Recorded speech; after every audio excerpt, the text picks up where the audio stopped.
Welcome back to Creepcast. How you guys doing today? We are reading a story called I Wrote a Letter to Myself and I Got a Response. Which if I wrote myself a letter, I would respond. I would say, you know what? Hey, nice to. I would carry a nice, pleasant conversation with myself. Is that because that's the only one who will write you back? That is the only person that will write me back. And I'll tell you another person that will write me back are you guys about this new merch we're wearing. We got new beautiful merch. New merch. Beautiful new merch. It's the we're both wearing the "Eat Me Like a Bug" shirt. It's beautiful, like a bug. We also got a long sleeve shirt as well, where Isaiah's the Jeff Goldblum. I'm the tumor on his skin. Yes. We have a beautiful crew neck. We have a beautiful crew neck sweatshirt with a ghastly little ghost, and then a nice pair of shorts because it's the springtime. Put out your legs, play ball, get out there, stay comfy. So just wanted to let you guys know. Creepcast.store. Go there, grab some beautiful merch if you want to support the channel. And if you just want some new kicks, some new to look fresh, feel free. Also, for all of our audio listeners, thank you for listening on Spotify and Apple Podcast. If you haven't done that yet, please go to Apple Podcast or Spotify and check out Creepcast, where you can give us a 5-star rating there and listen on the audio. It helps us out a lot. Isaiah, who writes this beautiful, beautiful story? This story is written by Veristal, however you pronounce it. Veristal. That sounds familiar. Now, we have covered his work before. His real name is Brandon Faircloth. He has several different stories on Amazon, one of them being Roadside Sarcophagus, which I believe we shouted out last time. But he has several more. They'll be linked in the description. Be sure to show Brandon some love. Brandon has some stories that we've covered before, one of which being My Job is Watching a Woman Trapped in a Room. And I understand that Hunter and I had a bit of a crash out with that story. Okay. Thomas, that's what I'm here to tell you. Things aren't like you think they are. They never have been. I need you to tone down the Valley Girl accent by like 2 notches. Just a little bit. Fine. Because I know you. I can tell that you are trying to drive this into the realm of parody, and we're not there yet. Okay. All right. All right. I'm sorry. But that was kind of unfair, considering My Job's Watching a Woman Trapped in a Room was like a 5th part of some interconnected story that we were coming in midway through, so we didn't understand a lot of it. So today, we're going with a one-off, like a single story, not attached to any others. It's 5 parts to itself because the author certainly shows talent as a writer, and we want to give him a fair shake. I think that's only fair. I want to give him a fair shake. I don't know what Hunter wants to do. Hunter may want him to suffer. No, I think you know what, we obviously, the idea of the story for my watching a woman trapped in a room, whatever, that cool concept, but it just went into an angle to where obviously there was more to the story we didn't know about. So I think it's only fair that we give somebody, like you're saying, a fair shake. And this is a nice, this is a 5-part series that is, it isn't connected to anything else. At least that's what we looked up online. So I think this is a better representation. Yes, I agree. And also, I just want to say to the audience, we really appreciate you guys being so supportive. Again, Brandon's links will be in the description. Be sure to show him some love. But it's been really cool that every time we cover an author online, we normally see posts about the author, sometimes even in the Creepcast subreddit, talking about how supportive the audience has been, how their books are doing better now, how they're getting more traffic on their websites. It's really cool that being featured on Creepcast has become a thing that a lot of authors are looking forward to instead of dreading, and that's all thanks to your guys' support. So it means a lot coming from us, and it means a lot to them. So thank you guys for that. You guys are an amazing, amazing audience. We appreciate you, and thank you for directing that love to the people that are writing these stories. In doing so, it does nothing but help keep the horror writing community afloat and happy. So just know that just keep giving people love, man. That's all you can do. So without further ado, let's get into it, man. I wrote a letter to myself and I got a response. Kick us off, dude. I've been on my knees trying to scrub up all this blood and the scraps of paper for the last half hour.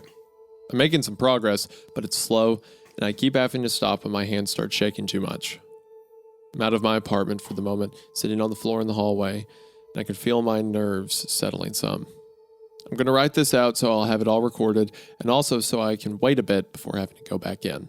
It started when I was bored yesterday. The internet was out of my apartment, and after casting about for a couple of hours trying to read or do some cleaning, I was out of ideas to entertain myself. That's when I saw the box of stationery on my desk. My Aunt Emma had given me the stationery as a birthday gift the week before, and there was nothing inherently wrong with such a gift. It was a box of high-quality paper and envelopes personalized with my initials at the top of the sheets of paper and on the back fold of the envelopes. As a 70-year-old man, I don't know why we said 20, whatever. As a 70-year-old man, I would probably have thought that's...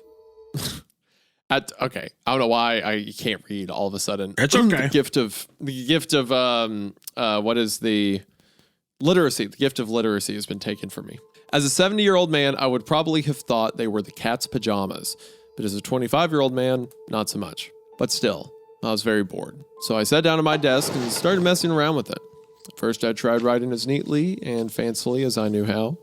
My handwriting is horrible, and my best efforts looked like a slow fourth grader as opposed to a slower second grader, but it was something to do.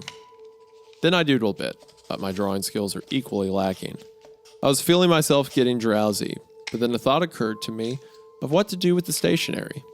I'd write a letter to myself. It was a stupid idea, but I thought it was kind of funny too.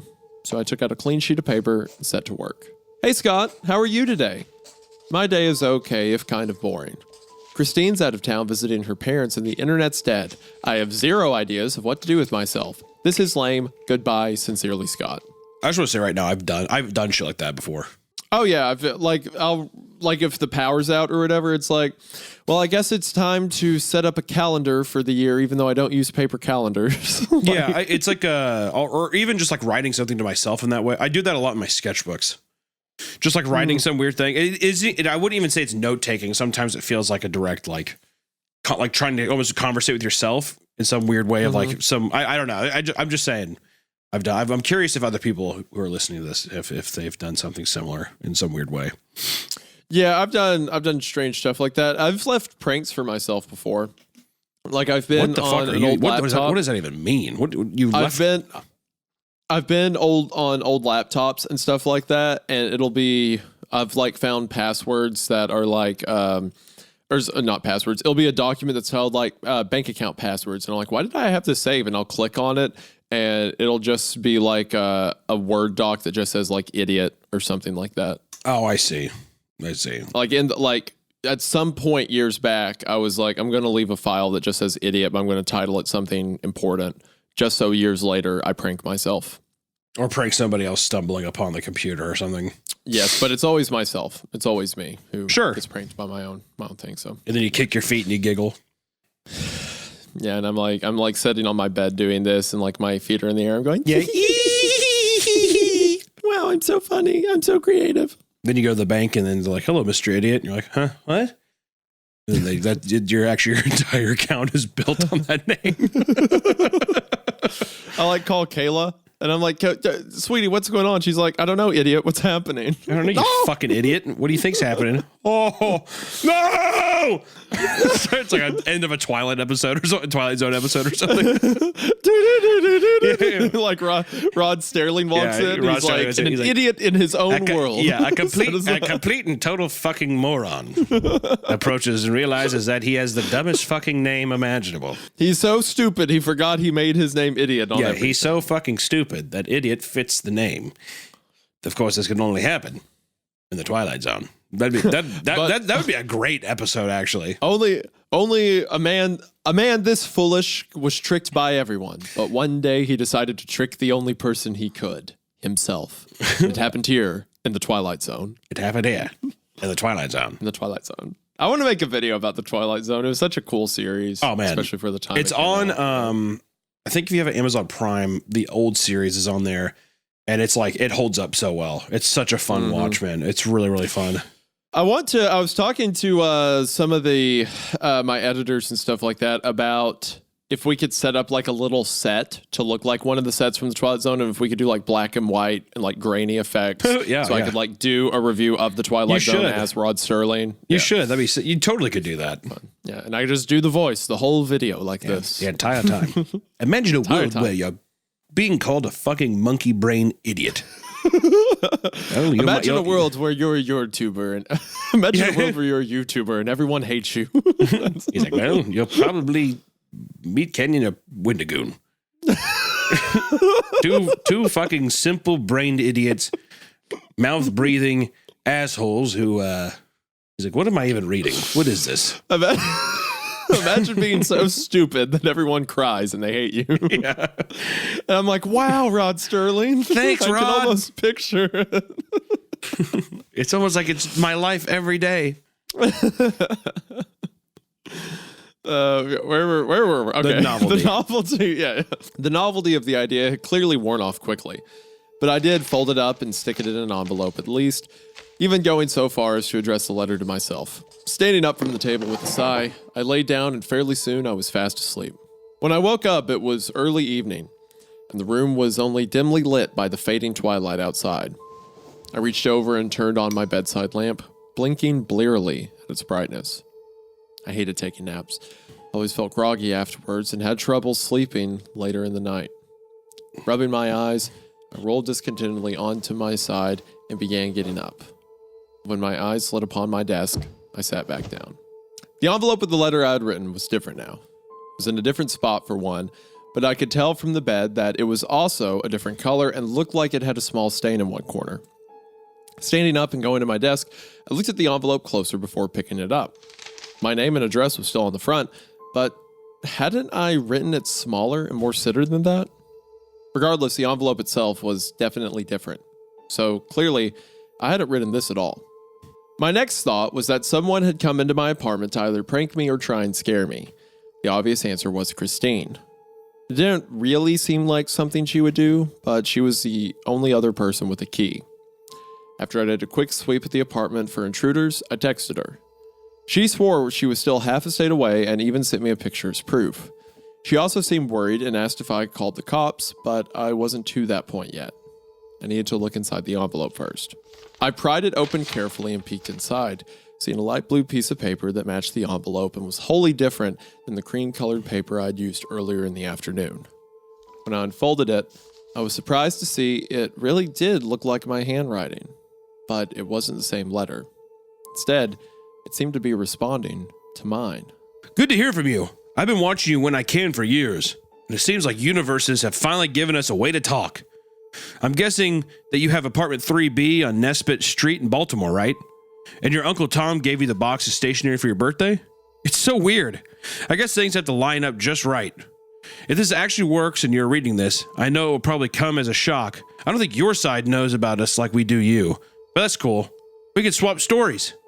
I'll keep it short for now. I hope to hear from you again soon. Glory and peace, Scott. I read the letter 3 times. I really couldn't tell I didn't write it other than the content itself, which was decidedly weird. Whoever was doing this was either a very good prankster or I had a dedicated stalker that had taken the time to learn my handwriting. Either way, I was calling their bluff. Hey man, good to get a response. So are you like me in some other world? That's crazy. Tell me some facts about your world and we can compare. And if you have some kind of souvenir you can send next time, that'd be awesome. Looking forward to the next letter. Put the new letter in an envelope, addressed it, and set it on my desk. I then took out my tablet, plugged it in, and set the camera to record at an angle where I could see my desk and the door to the bedroom. Thought about just sitting and waiting, but the idea was too tedious and would make it less likely anyone would come back. That was assuming this wasn't some kind of one-shot joke or harassment. But time would tell. Either way, I decided to go grab something to eat and see a movie. 4 hours later, I returned home to another blue letter. I understand you being skeptical. Think it's all a joke, right? Well, here's some info like you asked, and I sent along something that might help convince you. Our world is a lot like yours, though it's different in some ways. About 40 years ago, we had a lot of animals started dying off. Not all of them, of course, but most of the birds, all the dogs, and a few other species here and there. Still don't know why. But around that same time, we lost our mirrors. What I mean is, our mirrors stopped showing our reflections. A lot of them just went dark, and some of them, where they have twins in your world, will show us your reflections instead. We knew it was reflections, but because all the writing is backwards. And I could tell from your letters you don't actually write backwards anyhow. LOL. But after that, a lot of people started changing, getting weird or violent. It's stabilized some now, but it was really bad when I was younger. A lot of people died. Anywho, like I said, things are better now. Though we do have odd stuff pop up and people go missing some. Is your world like that? From what I've seen and what I know of studies people on our side have done observing active mirrors, it seems like things are a lot better over there. If so, I'm kind of jealous. But enclosed, you'll find one of our nickels. It's got President Robert Kennedy on it. He was president from 1969 through 1977. That's kind of funny timing. What's going on in the world right now? I don't know for sure, but I think he's. I don't know for sure, but I think I read he's one of the differences between your place and mine. Right back soon. I just want to say this really quick too. If that first message came, I would crumble that paper. I would not give a fuck. What do you mean? If I saw somebody right back there, like, hey man, I'd be like, okay. And throw it away. I would assume it was a prank. You wouldn't be afraid. You wouldn't be afraid. Listen, if I got the like now at this stage, it would fuck me up. This is like some Twilight Zone shit. I'm saying the very first one where I was like, okay, I would seriously probably disregard it. Mm-hmm. But this would be fucking me up. I would not respond anymore. Keep the world separate is what I say. Yeah, the Robert Kennedy thing's funny. He never got murdered by Sirhan. Sure, dude. I looked back in the envelope and found a nickel tucked into the corner. On one side, it had a man's profile with the name Robert F. Kennedy listed under it. On the other side is what had looked like a large turkey glowering over a shield bristling with spears and covered with stars and stripes. Oh, that's funny. Yeah. Yeah, so originally the United States bird was should have kept the turkey. It was going to be a turkey, but then they changed it to the bald eagle. Yeah, that's funny. What the... I don't know, what's the word? Fuck. Frick. What the frick? There you go, thank you. It had actually stopped recording over 2 hours, but it was enough. At the 42-minute mark, I watched as my cream envelope gave a shudder and disappeared. 30 minutes later, the blue envelope had faded into existence a few inches over on the desk. I wasn't sure what to do at this point. I thought about asking Christine for advice, but it would be hard to explain over the phone, and I didn't want her to worry. I could call the police, but what good would it do? Even if I showed them the video, they would think it was fake and I was a jackass wasting their time. I didn't know if I believed everything the letters were saying, but I couldn't deny the evidence was compelling. And if the guy really was another me, could wind up being something really great. Might even become famous for discovering some parallel dimension. First things first, I needed to write another letter. Wow, so this is big news, right? So you're saying you can see us through mirrors. That's kind of embarrassing. Can you hear us too, or just see us? Do your people have any theories on how this all happened? Have other people on your world had this happen where you can talk to people from my world? Very curious to know more. This time I watched as my letter disappeared, only to be replaced with another response a short time later. Yeah, you've got a lot of questions. I understand. No, we can't hear you. Just see. And I don't know about anyone actually communicating like this before. No one knows why the world is changing so much. When the other things started appearing last year, people said it was the end of the world. That we were being judged. But people are just going crazy, you know? I don't believe in all that stuff. Things are changing and we have to change with it. Hey, did you say you have a Christine? Is she a hot blonde girl there too? She your girlfriend? I didn't like the tone of the new letter. That's a funny way. The fuck are you talking about? I mean, that was the way to phrase it. They've discovered interdimensional communication, and the guy's like, "You've got a lot of questions." It's like, yes, I have a lot of questions. But I get it. Hey, so is your girlfriend hot? you fucking that chick that we like? You got a babe I like? I got one too. You want to have a little switcherooski, if you know what I mean? Immediately it makes you think that, yeah, he's going to try to swap out. Yes. Oh, yeah, that's where it's going, because he's talked about how terrible his world's been. Yeah, exactly. About how people have gone insane and it's monstrous. I don't even think it's an alternate him. I think it's like a demon or something like that lying about being him. But if it is an alternate version of him, it's going to try to switch places. Yeah. Yeah. I didn't like the tone of the new letter, and I had even more questions now, but I wanted to keep him talking, so I tried to respond in a way that would make him happy. Yeah, she's my girlfriend. She's great. We're planning on getting married next year. Do you have a Christine too? Tell me more about your world when you can. My letter shuddered away fairly quickly, and I waited for an answer, but none came. It was getting late, so eventually I went to bed. Though, I would wake up periodically and check the desk. Around 6 in the morning, I saw the blue envelope, and I jumped out of bed to read the 2 lines written there. I did have a Christine, but she was a fucking whore. I had to punish her. I hope yours isn't a whore too, lol. Okay. Uh-oh. All right, so we're finding... All right, hold on. Oh, boy. Oh, okay. All right. We have our... I think we have a little red pillar here, huh? I think we've got a man going his own way, so to I speak. believe this Just does a feel little like a parallel protagonist here is a bit of a MGTOW red pillar. a little bit. He's like, yeah. Also, women. there's a Am lot I to right? unpack. There's a lot to unpack there. I did have a Christine, but she was a fucking whore. I had to punish her. I hope yours isn't a whore too. Lol. So this is when what he killed her. Yeah, well, exactly. So he definitely killed her. But I read that also like him saying like, I hope yours isn't a whore too. Like it still, I'm getting that feeling of this motherfucker's planning on swapping. Yeah, 100%. That's where this is going. He's going to try to swap with him.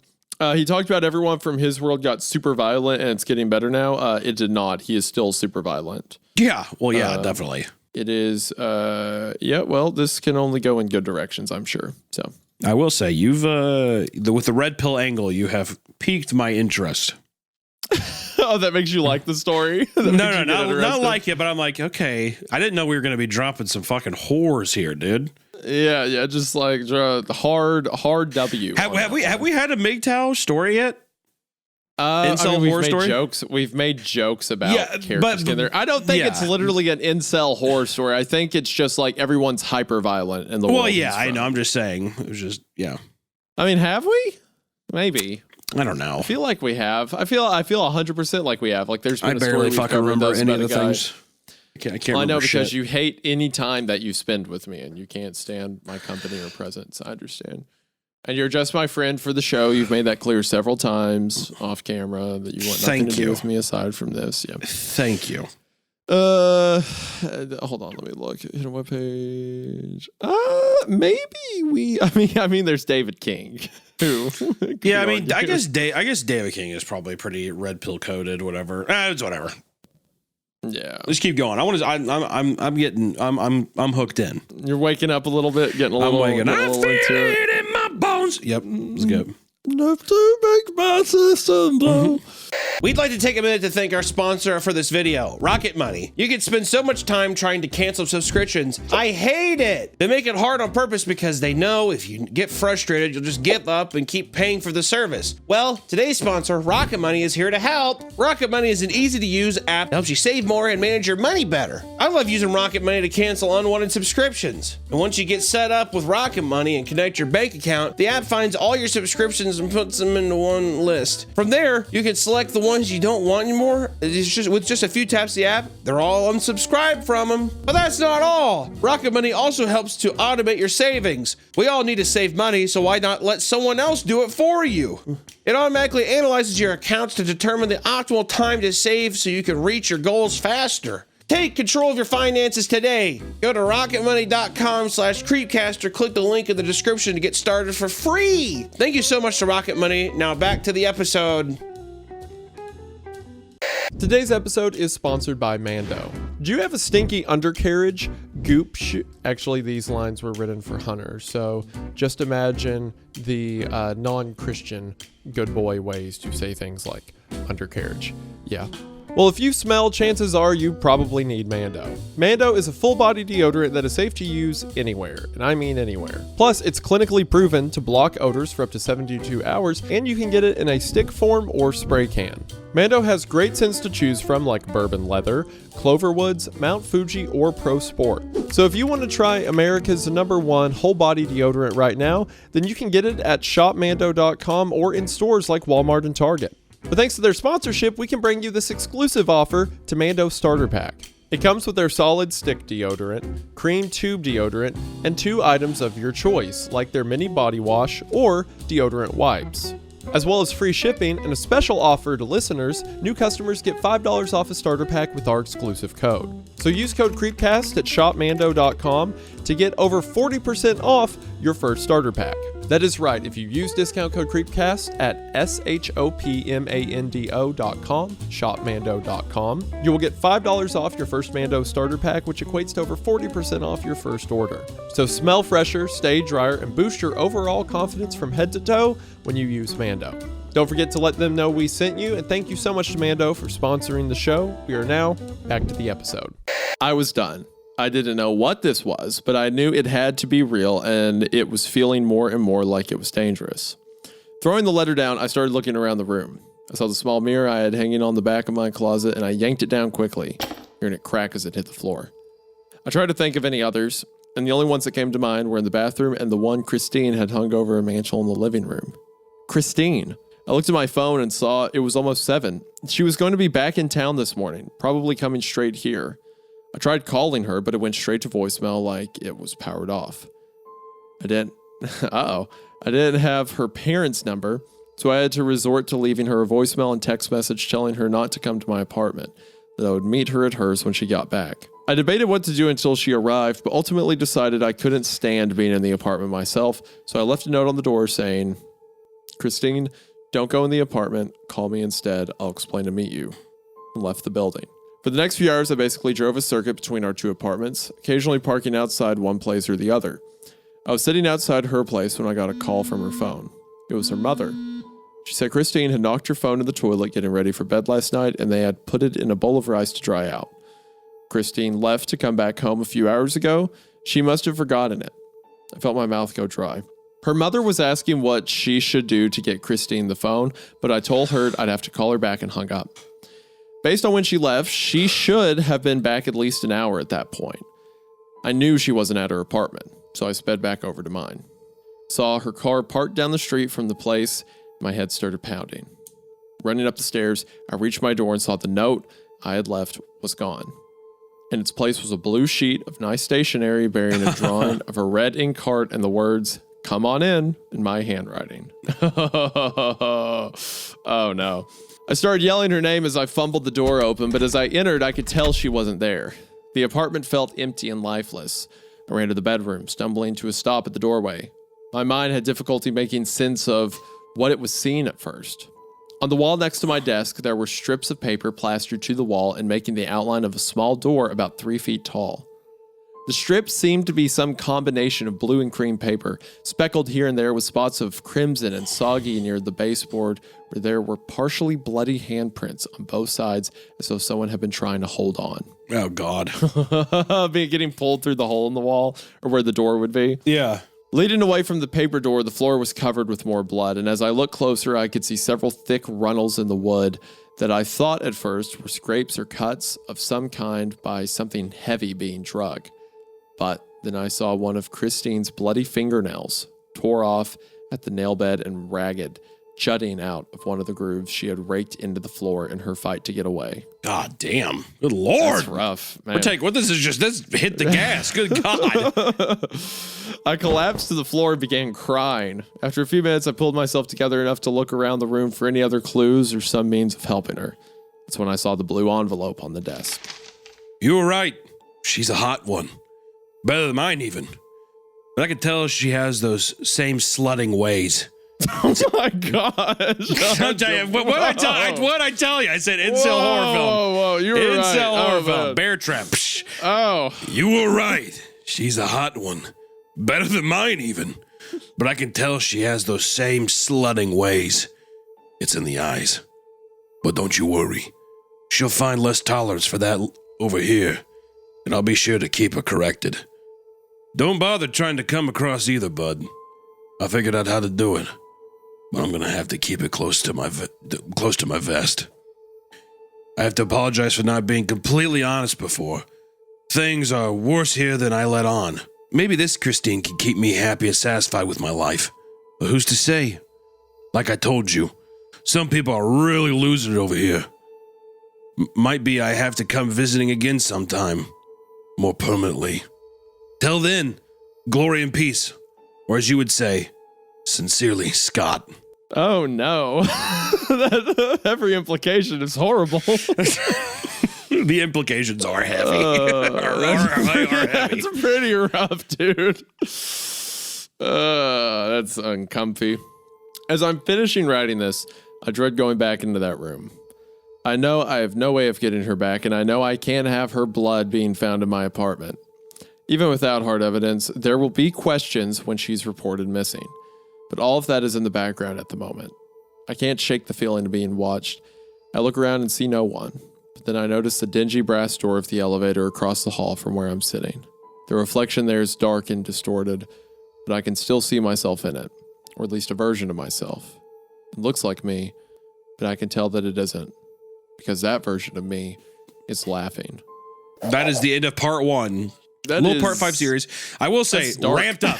That is, we're so fast. It's a little bit of rough pumpkins. I'll be honest. We're getting a little in there. I will say, I think it's interesting, the idea of parallel worlds. You know what it kind of reminds me of is that VHS short where the guy opens that portal between worlds. I was thinking the same thing. Yeah, and he goes over there and it's like a weird like demon worshipping. Yeah, and like their like genitalia are like monsters or whatever. Yeah. I still like this idea of contacting your parallel live self and he's able to interact in your world. It's going to set up a lot of kooky moments, but this idea too, immediately that his girlfriend got dragged off like that. I mean, we don't know for a fact, but we have to assume she's probably dead, right? Or no? No, he still got her. That's why he said, like, we'll see if this one can keep me satisfied. Oh yeah. So we're going into a little oopsie daisy territory. Yeah, that's such a funny way to describe what's happening to her. Yeah, it's a oopsie. No. My read on it was an oopsie daisy. I thought she was dead. Oh, I see what you're saying. Oh, no. That's not, I mean, she may wish she was dead, but that's not what's happening. Well, that's what I'm saying. I picked a big bouquet of oopsie daisies is what I did. And I'm sorry about that. I see what you're saying. I got Let's just keep it rolling, though, into part 2 here. Part 2. Oh, boy. Scott, I know you're a good guy at heart. I know that because, well, you're me. And despite my flaws, I like to think I'm a good guy, too. I understand that your world's different than mine, and that has to have affected you a lot. Who's to say what you would be doing, who you would be as a person, if you had grown up like I did? My point is, I don't blame you for anything. I just need you to listen to me. I spent a lot of time with my dad growing up. I don't know if that was true for you or what your version of dad was even like, but mine was great. He was always there for me, and not just out of some sense of parental duty, but because he really loved me and wanted me to succeed in life. One thing we did a lot was go hunting. Sometimes for wild pig or rabbit, but mostly deer. I remember the first time I killed a deer. It wasn't a clean shot. We had to track it over a mile before finding it dead in some underbrush at the edge of an empty field. Father took out his knife to show me how to field dress it, but before he handed it to me, he stopped, put his hand on my shoulder. We never kill things or hurt things unless it's necessary for your survival or some greater good. The deer is clean. Healthy meat that will feed us and your mom for several weeks. Us being willing or able to kill this deer doesn't make its life unimportant. It just means that we have value ourselves above others while still trying to live a good and virtuous life. You understand? I said that I did, and I was being honest at the time, but of course that was the understanding of a child. The world has taught me to more fully appreciate the importance of his words now. How do we also not know that this isn't bad Scott or evil Scott? Because it's in the italics from what the story said so far. Yeah, but he could just change it over though. You know what I mean? Like, I mean, he could, but I'm assuming they're not breaking that rule yet. At least. Okay. This sounds to me like our Scott is desperate, and because I mean, like he can't get to the other world. Yeah. Yeah. He's trying to get Christine back, and he doesn't know how else to do it other than plead. He's begging here. Yeah, he's on his knees begging for sure. Yeah. My father would also tell me stories about his own childhood. My favorites were always about the dog he had growing up named Rex. Hunting dogs. Does that remind you of anything, Connor? Does that tell you of anything? I close my eyes only for a moment, and the moment's gone. My dog is dust in the wind. My little pupper is still dust in the wind. Every time I open up the subreddit, it's still just posts of like wheelchairs with machine guns mounted to them. Yeah, dude. Yeah. You big lipped son of a bitch. You're ruining my life. You're welcome. You couldn't get out if you wanted to. You know that? You're sounding very much like a evil Scott right now. Yeah, well, look, you're my Christine, and hopefully you can satisfy me in this life. Jesus! Come on, man! That's you're the one who said you wear the leather dress. You're the one who said you wear the leather dress. I can't.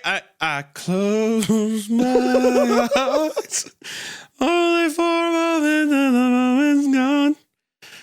My asshole is dust in the wind. How's that pleather feel, Christine? It feels good, Daddy. Yeah, I know. We're cutting all that. Uncle. We're cutting all that. My father would also tell me stories about his own childhood.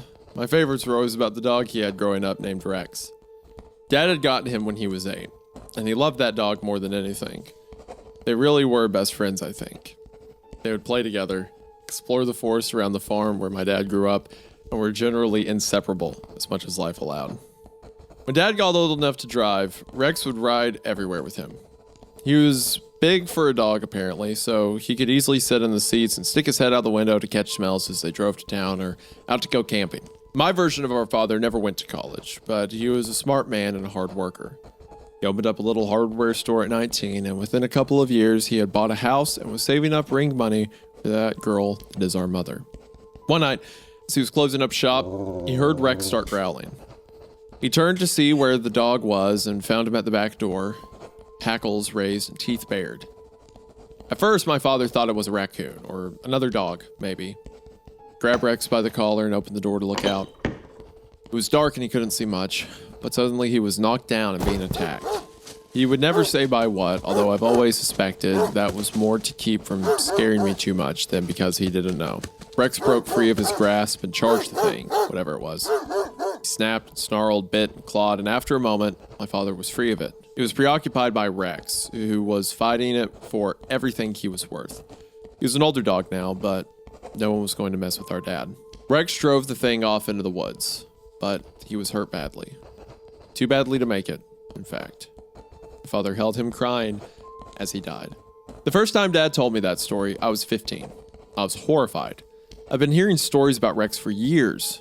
I loved Rex, but like I knew him even though he died well before I was born. Truth be told, Rex wouldn't have lived that much longer anyway.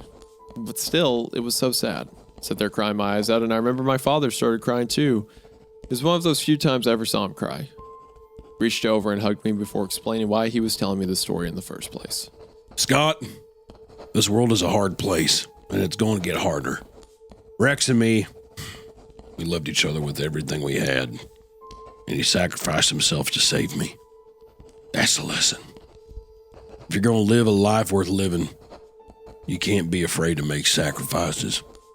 Whether it's something that's important to you or someone else, sometimes the cost has to be paid, and you have to be willing to pay it. Being too afraid or too weak to do what needs to be done is a greater sin than trying and failing or making the wrong choice.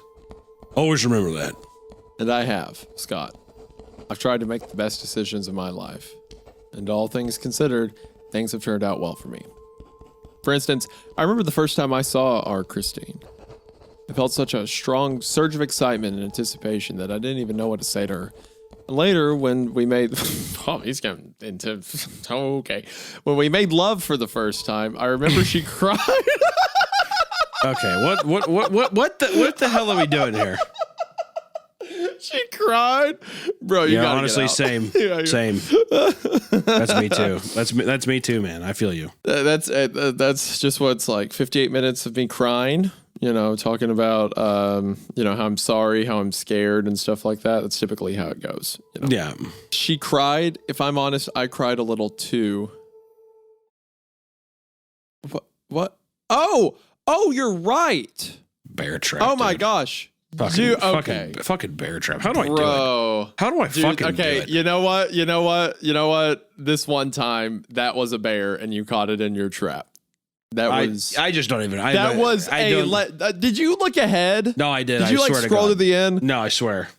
That was a Hail Mary pass. That was fucking insane. Fade away 3-pointer buzzer beater, dude. That's what that was. That was actually ridiculous. That was actually that. Okay, good job. Wow. Okay, so I was like, why she cried? Why would you even mention that? I cried a little too. And then the next sentence, and I think I was too hard on her initially, Scott. I thought she was a whore, like the old Christine. God, this story is brutal, by the way. This is rough. This is rough. But yeah, you're right. The entire time it's been bad Scott. It's been evil Scott writing this. Man. I'm honestly so upset that you were right that it's hard for me to continue. That you were that right about something I set you down and was like, no, Hunter, that's not what's happening. Well, I was just sitting there and I was like, at what point, even like right now, when he's writing notes and stuff, we've established that the guy can change it. Evil Scott could change it, right? So I was like, well, what's the difference between that and him typing? So I just figured at some point it would happen, but at part 2, I was kind of in the same boat as you though, where I was like, maybe it's too early. But that's a great twist because it's great because it reads like it's him pleading, but really it's like that's what it sounded like. It's an earnest way of It's an earnest way to be like, I only take life that I need to. You know, like him. Yeah. I think I was too hard on her initially, Scott. I thought she was a whore like the old Christine, but I think living in a softer, kinder world kept her from developing some of those rough edges that I was trying to wear down on the old Christine. She still got a slut look about. Oh my gosh, dude. Good fucking lord. I need to call my wife and tell her I love her. Still got a look about her face at times, so she bears watching. But I do think she can be rehabilitated if you are firm with her. Okay, all right. You know what? You've had some dubs here between the red pill thing. I told you, I'm like it's a red pillar. Fucking, I'm telling you. That's become more true as the stories go on. Wow. Oh, dude. Okay. I want to apologize. Go ahead. Well, I want the fucking evil Scott. I want our regular Scott to man the fuck up and Doctor Strange a doorway and get this motherfucker. That's what I want. Come on, Scott. That'd be so funny if Bad Scott's about to kill Christine and he's like, any last words? And then a Doctor Strange portal appears and like our Scott was.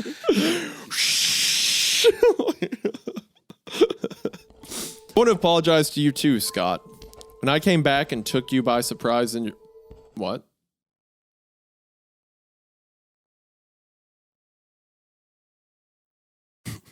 Okay. Took you as in kidnapped.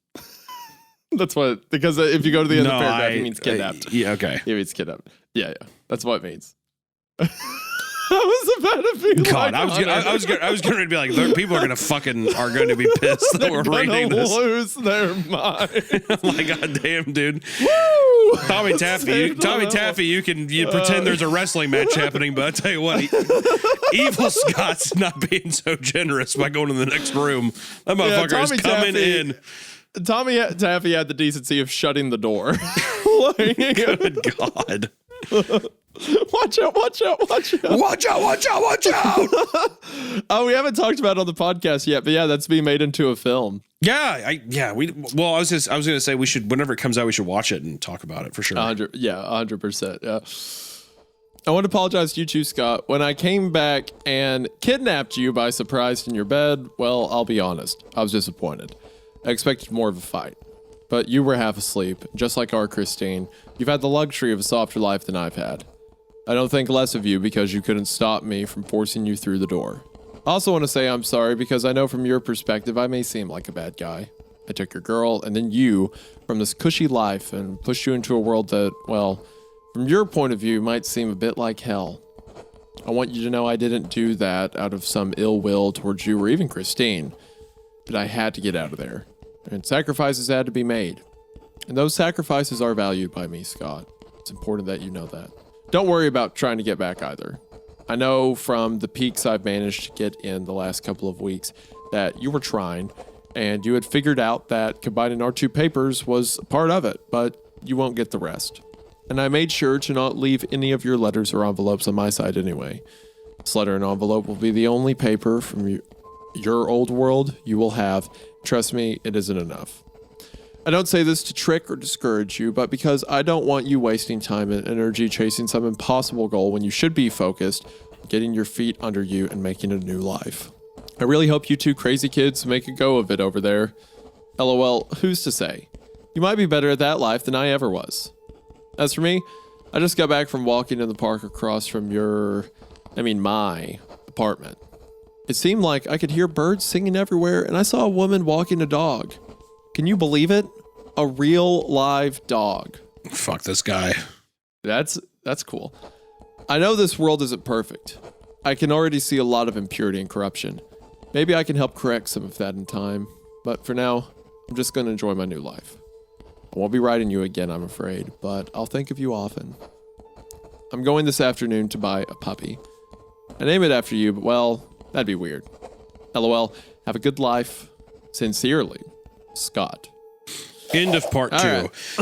So wait, let me ask you. That was cool. I like that. Let me ask you this: did he kidnap both his own, like his new Christine and new Scott, or basically good Scott, good Christine, or however you want to look at it, just to make it easier to say, so that he could cover up his murder in the other world? Or do you think murder is like not a huge issue in that universe? Murder's not a huge issue because he said, while describing his dad, he said something attacked him, and my dad never told me what. And then there at the end, he says, can you believe it? A real live dog. Implying in the other universe, dogs are gone. Like some cataclysmic events happened. So I don't think murder would be that big of a deal. I think it was because both other Scott and Christine were probably the only two people who would see through his illusion, right? Like if someone wanted to replace you who looked exactly like you, Hunter, they would have to probably replace you and your wife, right? Because your wife could tell. Yeah, I mean, realistically, in your true. scenario, they'd also have to replace your they'd have to family, replace Harry and Nick too. Like all the you'd have to like replace your family and stuff. I'm wondering. I'm wondering if you faked it enough, I feel like someone could probably trick your parents as an adult once you've moved out of the house. Yeah, that's probably true. Yeah, I just didn't know. I didn't know if it was something where it's like, oh, here to cover my tracks and like this murder I did. Here's these things. Well, it's just I don't know. It's odd. It's weird. It's weird to me that he would.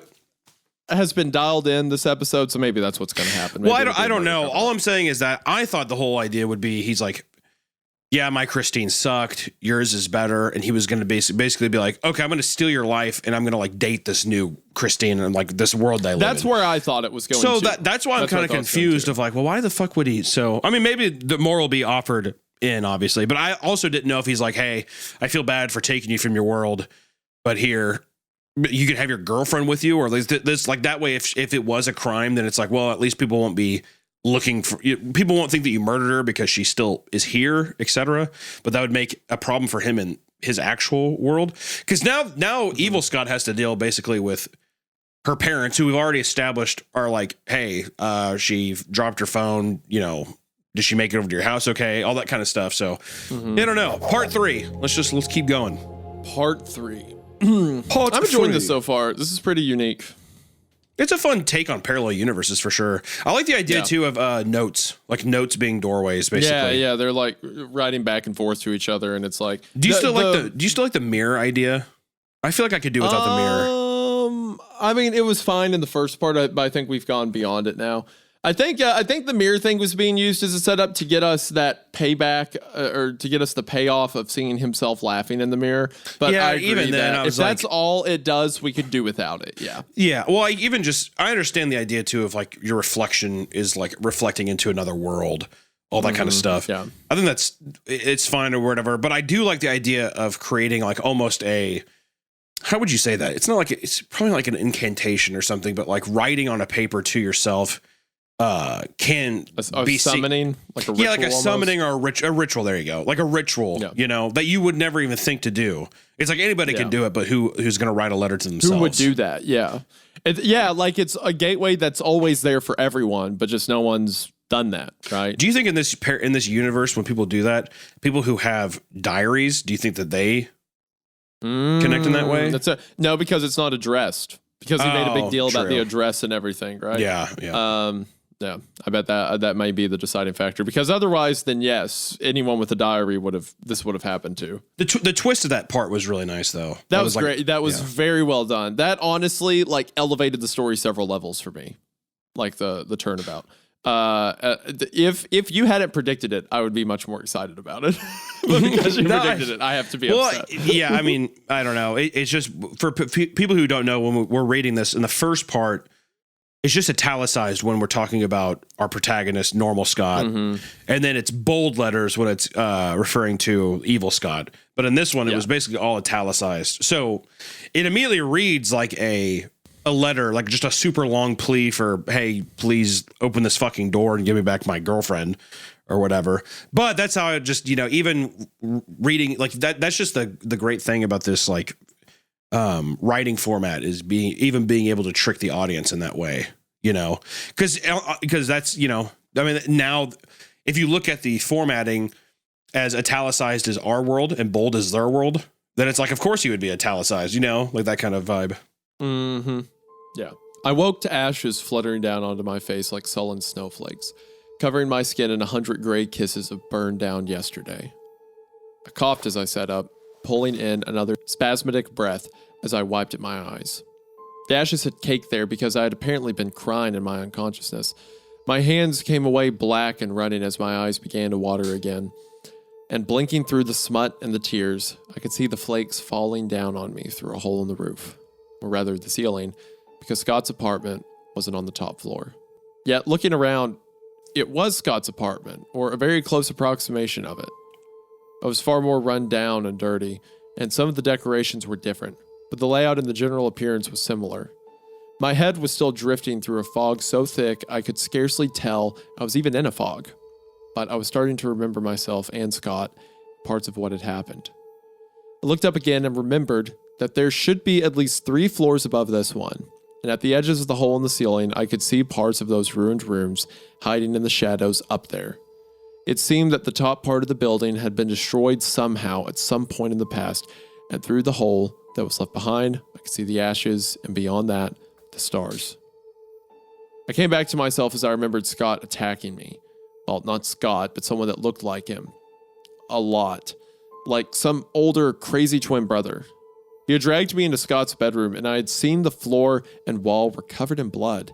He dipped his finger in the blood and traced the outline of a rectangle inside the perimeter of a strange collage of colored paper pasted to the wall. I felt amazement push through my terror as I saw a crack appear in the wall where his finger had traced, and at his touch, it swung open as a door. I had known then what was coming next. However insane or impossible all of this was, I fought harder to get away, but he was bigger and stronger, and when he slammed my head against the floor the second time, I couldn't fight the darkness that rose up around me any longer. I felt the back of my head at the memory and gasped at the pain as my hand found a clotting wound in my sweaty tangle of hair. I started looking around again, and I could see I was in the living room of this place that is like Scott's apartment, but not. My brain had been screaming 1,000 things that are wrong since I first woke up, but I could only process a few at a time. Just as I realized that not Scott was coming back from the bedroom, my hand found its way up to my throat and the dog collar there. Oh gosh. Hello, Christine. His grin was so like Scott's that its familiarity made it all the more ghastly on this man. I just want to say, I love how he's introduced. Like, you keep thinking that it's going to be at one thing, and so now we're all from the perspective of Christine. Yes, yeah. That's what this has been. Yeah. I think that's sick. You don't know who's talking at any given point. Yeah, and not in a bad way, in like a it's great misdirection. Yeah. Which is great for a parallel where it's like, I don't know who's real or who's who. Yeah. Anyway, sorry. Hello, Christine. No. It uses the medium to play well into itself. I agree. Yeah. His face was thin, and his eyes were 2 bright pieces of glass in sunken pits, glittering with intelligence and ill will. I could now see that it somehow was Scott, despite the longer hair and the harder, harsher lines on his face. It just wasn't my Scott. I didn't know how it was possible, but once the thought was fixed in my mind, I knew it was true. Hello. Where did you take me? I tried to sound confident, but it was a weak attempt given I was sitting hurt and confused in a dog collar in some bizarre place with some bizarre version of Scott. His smile widened. That's a fair question.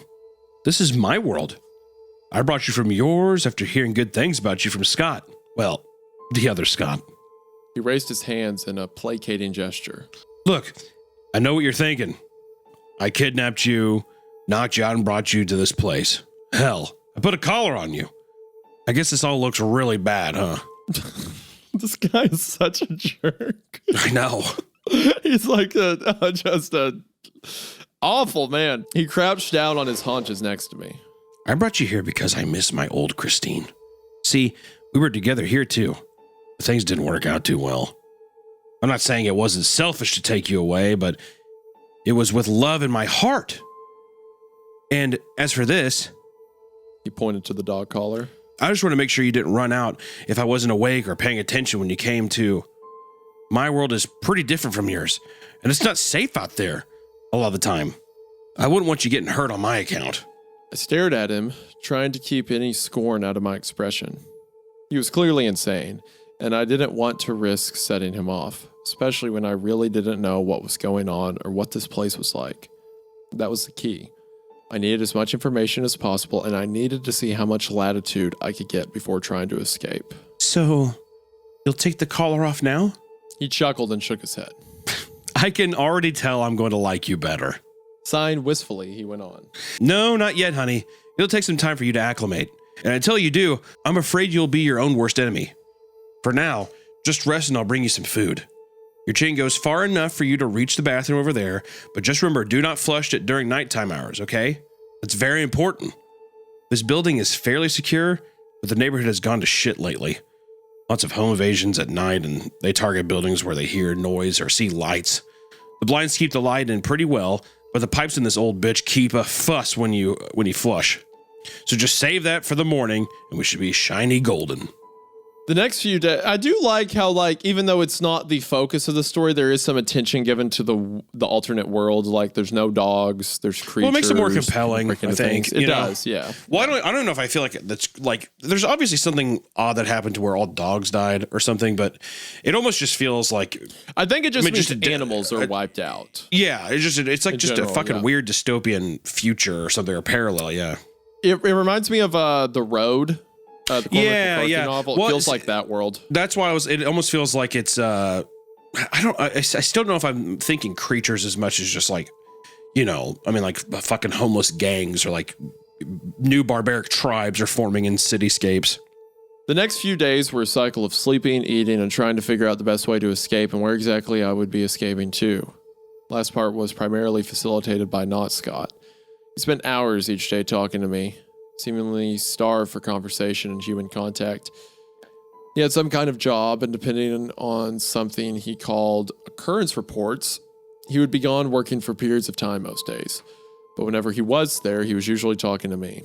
He would tell me stories about himself sometimes, but a lot of his time was spent asking me questions. What was my childhood like? What had my life been like before he took me? What kind of things did I like to do, like to eat, etc.? Was also strange. He had this aura of discord and violence around him so palpable the air fairly vibrated with minutes when he was in the room. But he was never rough or even rude to me, aside from the obvious of holding me against my will. It was made stranger because parts of him did remind me of my Scott. The way his face would light up when he was telling a story, or the way he would look at me sometimes when he didn't know I was looking. It somehow made it all worse instead of better. Seeing those glimpses is something I loved, being choked to death by whatever sickness had taken root in him. I tried to find out more about the world I was in from him, and he told me some, but not much. He said that years ago, before he was born, things had started changing. A lot of animals had started dying off for no discernible reason, and all at once, this had led to the partial collapse of a number of ecosystems around the world, which led to disease and famine and death. According to Not Scott, things stabilized some eventually, but they were never really right again. Strange things would happen. People would disappear or go on murder sprees. Pods of dolphins started killing off large portions of the shark and the whale population in the Pacific.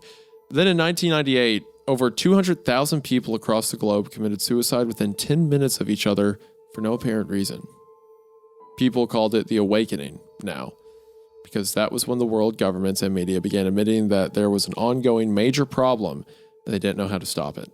Not Scott told me with a laugh that it wasn't like the world was ending, but sometimes it sure felt like it. After the Awakening, a lot of fanatics started popping up. Religious zealots, doomsday preppers, militant groups itching for a fight. He said those groups caused disorder and could be dangerous to be around, but mostly they were just scared people looking for an answer. For the most part, civilization was still chugging along. Governments existed. People went to work. As time went on, strange became the new normal. Then people started going insane. Not the normal scared, I'm going to wear a bulletproof vest to the grocery store insane, but more the, I'm going to eat the bus driver's face insane. He said that actually happened to him when he was riding the metro one day. People turning crazy didn't happen a lot at first, but in the last 5 years, it was building. There were more random acts of extreme violence. A teacher chopping up her 3rd grade class. A little boy stabbing out his father's eyes while he slept. But there were more subtle versions of it too. People would develop strange obsessions or fetishes. They'd become paranoid or have wild mood swings for no apparent reason. Not Scott said that most days at work, there would be at least 1 or 2 people crying or laughing uncontrollably at random times throughout the day. I think he's got to snap to it sometime, right?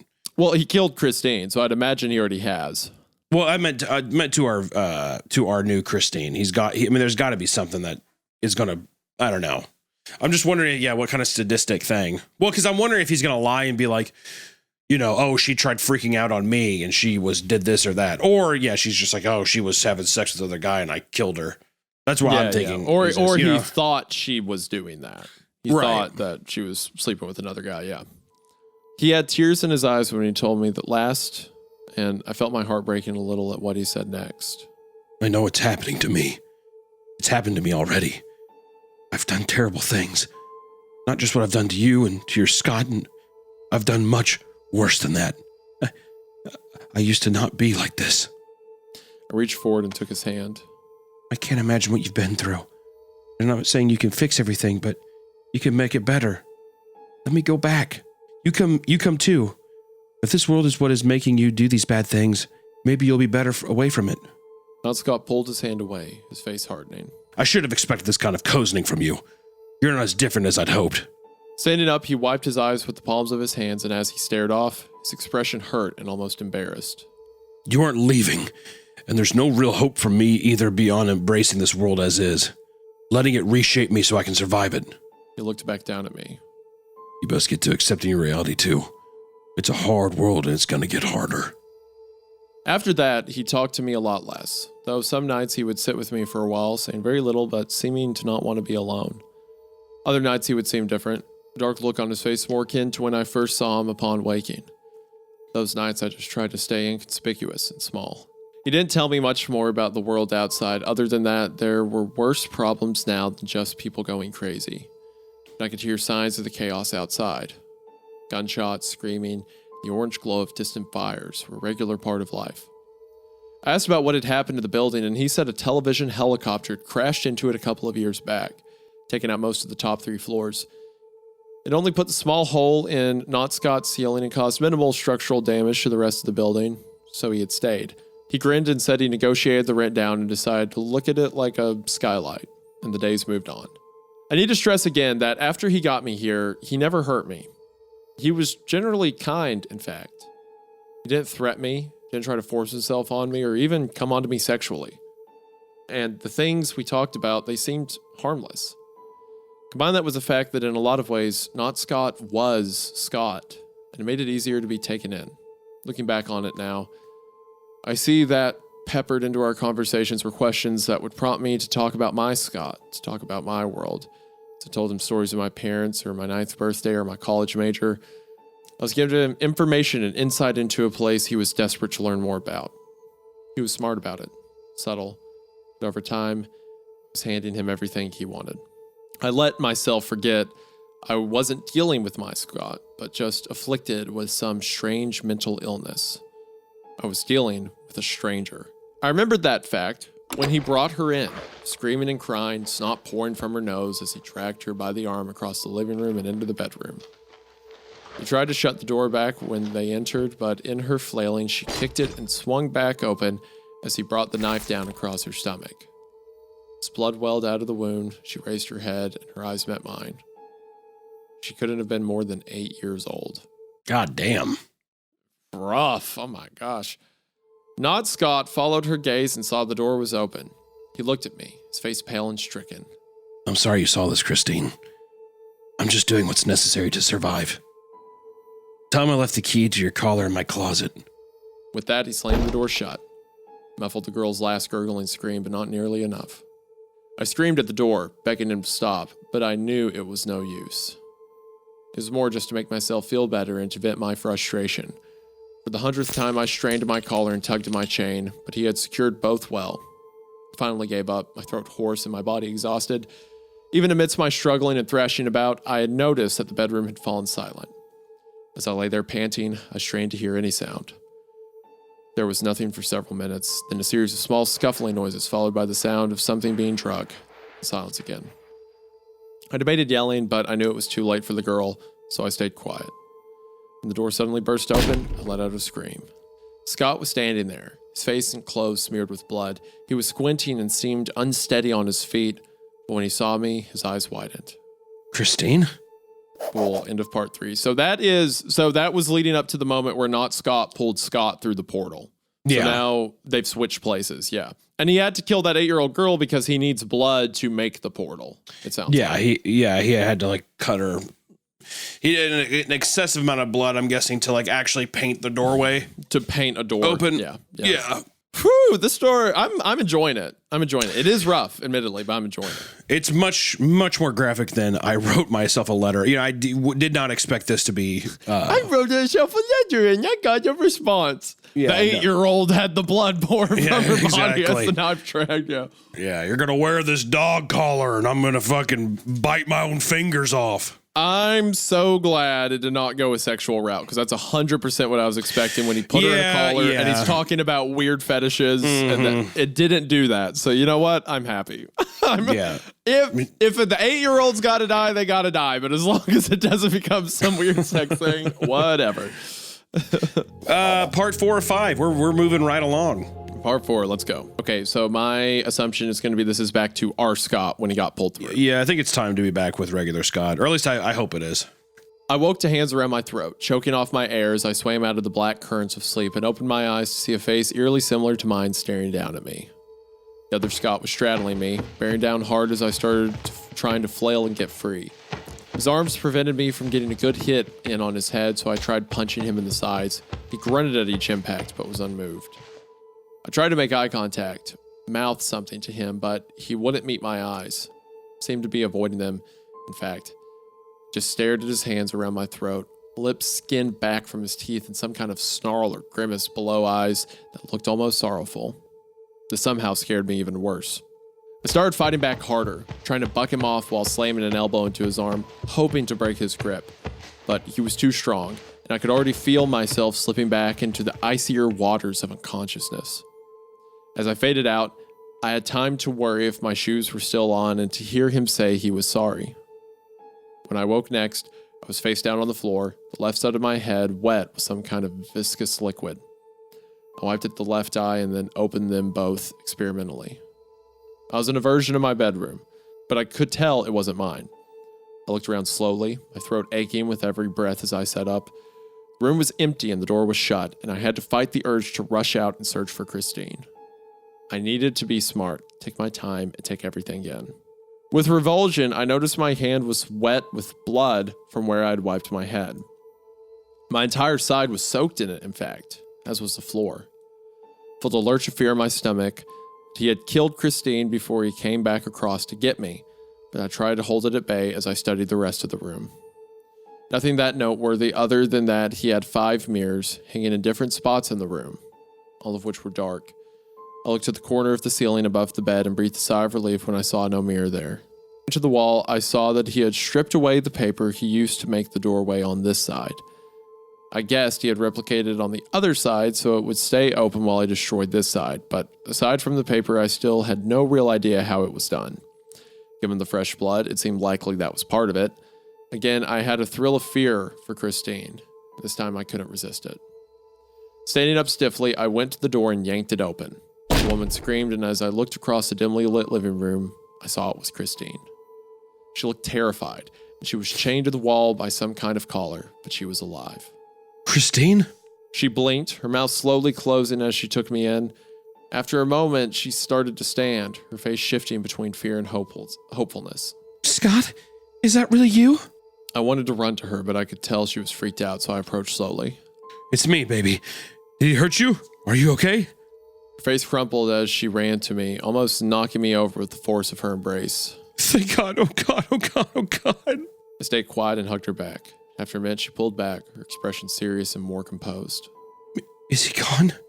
I nodded. I think so. He jumped me when I was asleep and drugged me here. I was unconscious, but I didn't see any sign of him when I woke up. He didn't come back out of the room, did he? She shook her head. Then he must be over in our world. The fucker wanted to take my life, and now he has. I caught myself and smiled sadly at her. It'll be okay. We'll figure things out. I reached out to stroke her hair, but she pulled back. I'm sorry, Scott. I'm so happy to see you, but he looks so much like you, and I've been stuck here for 2 weeks with him. It's gonna take me a bit to readjust, that's all. She took a couple of steps back, her hands holding her elbows as he smiled apologetically at me. But I'm okay. I'll be okay. What about you? Trying to hide the pain and guilt I felt at her words, I turned away to take in the living room. I'm fine. He choked me out, but I'm okay other than a sore throat. I glanced back at her. I'm so sorry for this. I know this is all insane and out of our control, but it's still a version of me that's doing it. I wanted to ask about the details of how he may have mistreated her, but I didn't want to make it any harder on her than it already had been. We could talk about it later when she was ready. So instead, I added lamely. I know he's crazy, and I hope you know I'm not anything like him. Christine reached out and touched my arm. Hey, I know that. You're not him, and I know you're not like him. And honestly, I'm also sorry for him at times. I haven't seen it, but from what I can tell and what he's told me about it, this place is really fucked up. Dangerous fucked up. He said people are going crazy here, and I think that's part of his problem too. She pulled her arm back, her voice trembling slightly. Do you know how to get us back? I shook my head as I turned away again, ashamed to look at her any longer. I've been trying to figure it out ever since you were taken, but I don't know yet. I communicated with him through that stationery my aunt gave me. He did the same thing with something an uncle on his side gave him. That paper, the two combined together, is how he makes the doorways. But no matter what I do, nothing seems to work. Out of the corner of my eye, I saw Christine's face fall with despair. I pointed into the bedroom and went on. There's blood in there. A lot of it. And there was blood in my bedroom when you were taken too. I was afraid it was yours. But it wasn't, was it? She hesitated and then shook her head. Okay.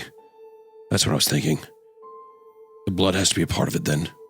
Did you see how he did it? Again, the strange pause, and then she gave a quick nod. I saw him draw the shape of a door in blood inside the paper outline like you talked about. Is the paper still there? She looked past me into the bedroom. Did he take it when he left? Finally, I had some good news. He did, but I have more. When I realized I might not figure out how to get across on my own, I started hoping he would come back for me. I took to sleeping with my shoes on every night, and I kept the strips of paper I had saved tucked into the bottoms of them. But if we can figure out how to create the doorway, I have the paper to do it. Well, that was smart of him. That's very smart. That was incredibly well thought out. I wouldn't have thought. He's like, the dude's I'd probably just going to be come. stuck The dude's probably going to come at some random time and get me. He's got the upper game. I'm going to get switched because he threatened that. I need to prepare for it. Yeah. Her expression brightened for the first time and she grabbed my hand, pulling me into the bedroom. Try it. Maybe it'll work. I took the strips of paper from my shoes and for the next few minutes, we pasted them carefully in an alternating pattern of cream and blue. As far as I could tell, it was close to exactly how he had them arranged when he took Christine. Then, dipping a pencil eraser in the thickening blood on the floor, I traced the outline as she directed. I did nothing. After a couple of minutes of waiting, I tried again. No change. Suddenly, Christine pushed past me, her fingers dripping with blood. She frantically traced and retraced the outline over and over, but to no avail. Screaming, she punched the wall and fell back in a heap on the floor. I realized that her hand wasn't covered in the blood from the floor, but was bleeding itself. What happened? How did your hand get hurt? I started to reach out to her, but her dark look stopped me. I bit it just now. I thought maybe it needed fresher blood or something, other than that fucking eraser wiping it on the wall. I don't know. Not Scott is the only one that did this bullshit. Not Christine. She sighed deeply and seemed to regain control. I'm sorry. I know this isn't your fault, but we need to get out of here. Her bloody hand touched her collar. Fuck. This thing's still on. You said the key is in the closet. I can't reach it. I swallowed and nodded, jumping up to check the closet. Inside I found a small assortment of clothes and a couple of pairs of shoes, but the rest of the closet was devoted to books. They were stacked on a shelf at the top and in neat piles along the closet's walls.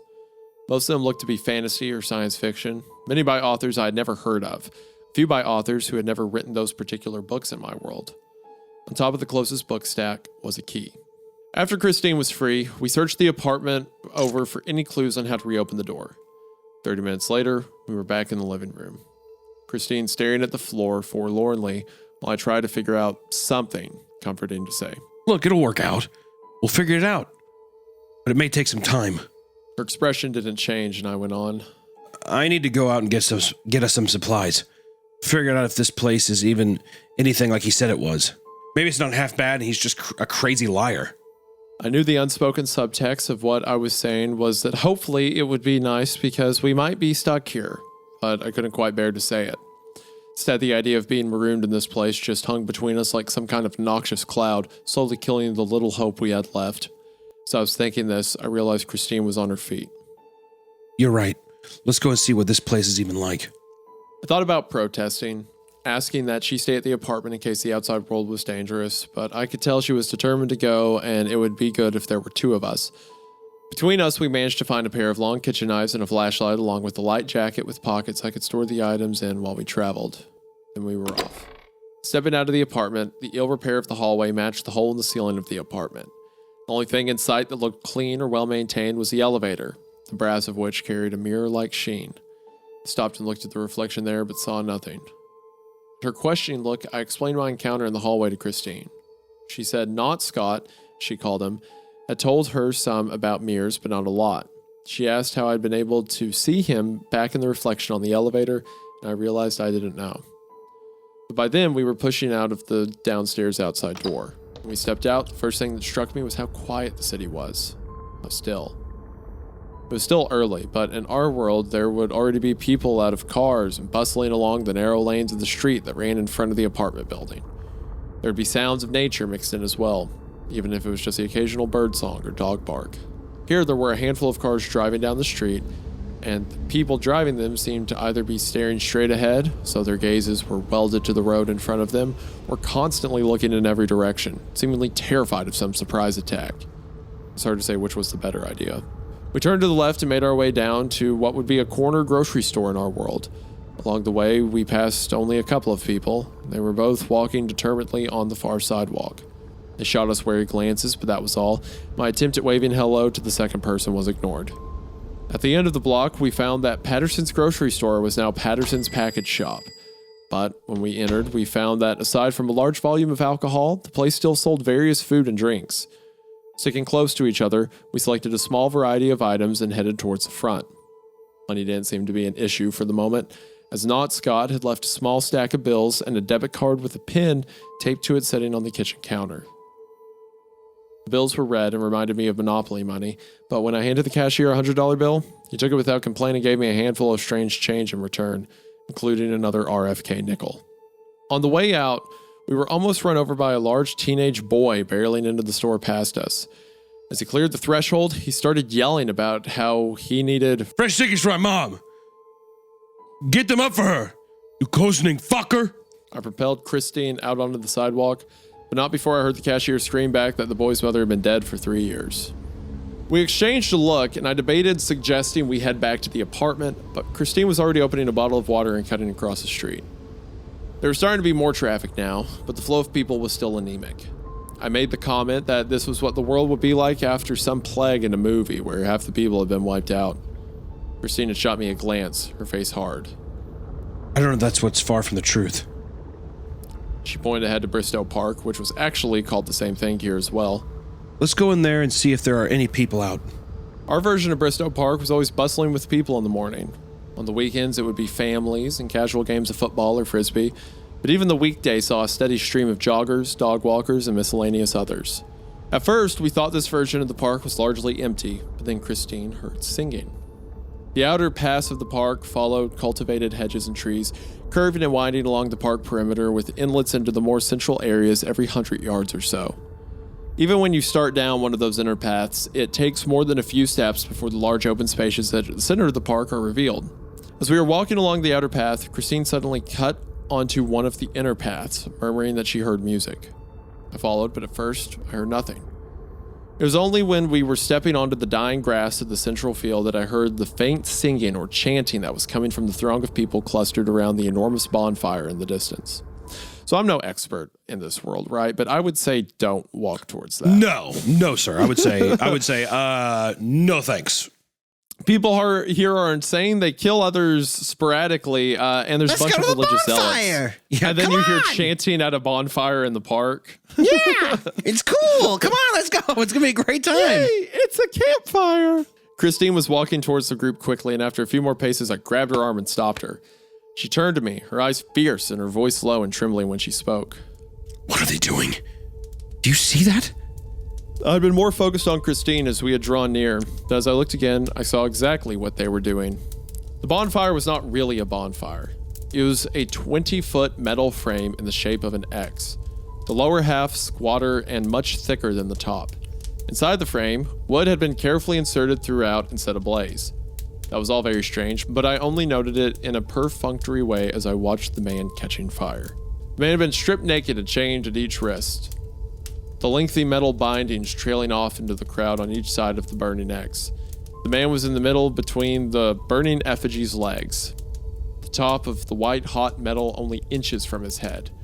The air around him shimmered with the heat, his skin blackening and peeling off as he was jerked back and forth from one side of the X to the other at the whims of the crowd pulling the chains.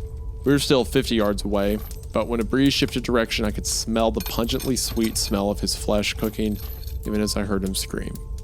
I was about to start pulling Christine away when I stopped, my skin growing cold. The man wasn't screaming. He was laughing. Man. Well, goddamn. What a crazy visual. It's a guy being Also- burnt on a giant X, but the crowd gets to pull him from one side to the other. Christine's been here for 2 weeks. How do we know she's not going to start getting all fucking screwy? That's what I had that thought. My You know what I other mean? thought was that maybe at some point, maybe this isn't his Christine. This could be other Christine, and she could not be dead. But I don't trust Christine fully. Yeah, I don't know. That's what I'm, because he still has not even seen his own Christine in the real world. Like, I don't know. There's a lot going on. There's a bunch of like unknowns going on. Yeah, this world's insane though. Like just a few people walking around. There's like a public burning in the park. Yeah, no shit. I tugged weakly at Christine and she glanced at me, her eyes wet and wide. We began to back away slowly, and I was terrified at any moment we would be noticed. But the crowd was transfixed, and even when the man stopped laughing and slumped forward, we kept him aloft and dancing like some kind of macabre tug of war. We edged our way back to the perimeter of the field. In my last look before we headed back to the path and out of the park, I saw the cooked meat of the man begin to pull apart as the mob ripped him in two. I swear, I could hear the wet gasping of his skin as it ruptured. The greasy crackle of his weaker bones as they flexed and snapped. But it seemed impossible at such a distance. Real or imagine, I had to stop and vomit on the path. Christine patting my back and telling me to please hurry. Ooh. That's I like that. That's such a brutal description. That's awesome. Fucking gross, yeah. The wet gasping of his skin as it ruptured, the greasy crack of weaker bones. Ugh. Like the way you'd imagine like a burnt turkey, like when you pull it apart. Yeah, it's like, like the human, like a popping open and like the water kind of juicing out of it and stuff. Ugh. Yeah. We exited the park, wasted no time returning to the apartment. I could feel Christine's terror and knew my own matched it, but I felt no closer to an answer than I had before. We didn't talk about what we had seen, but Christine did take my hand and sit silently with me for a while. I could tell we were both starting to slip into shock or some despondent form of madness. We had to do something. Getting up, I started searching the apartment again for anything we might have missed. That's when I found a cream-colored envelope on the bedroom desk.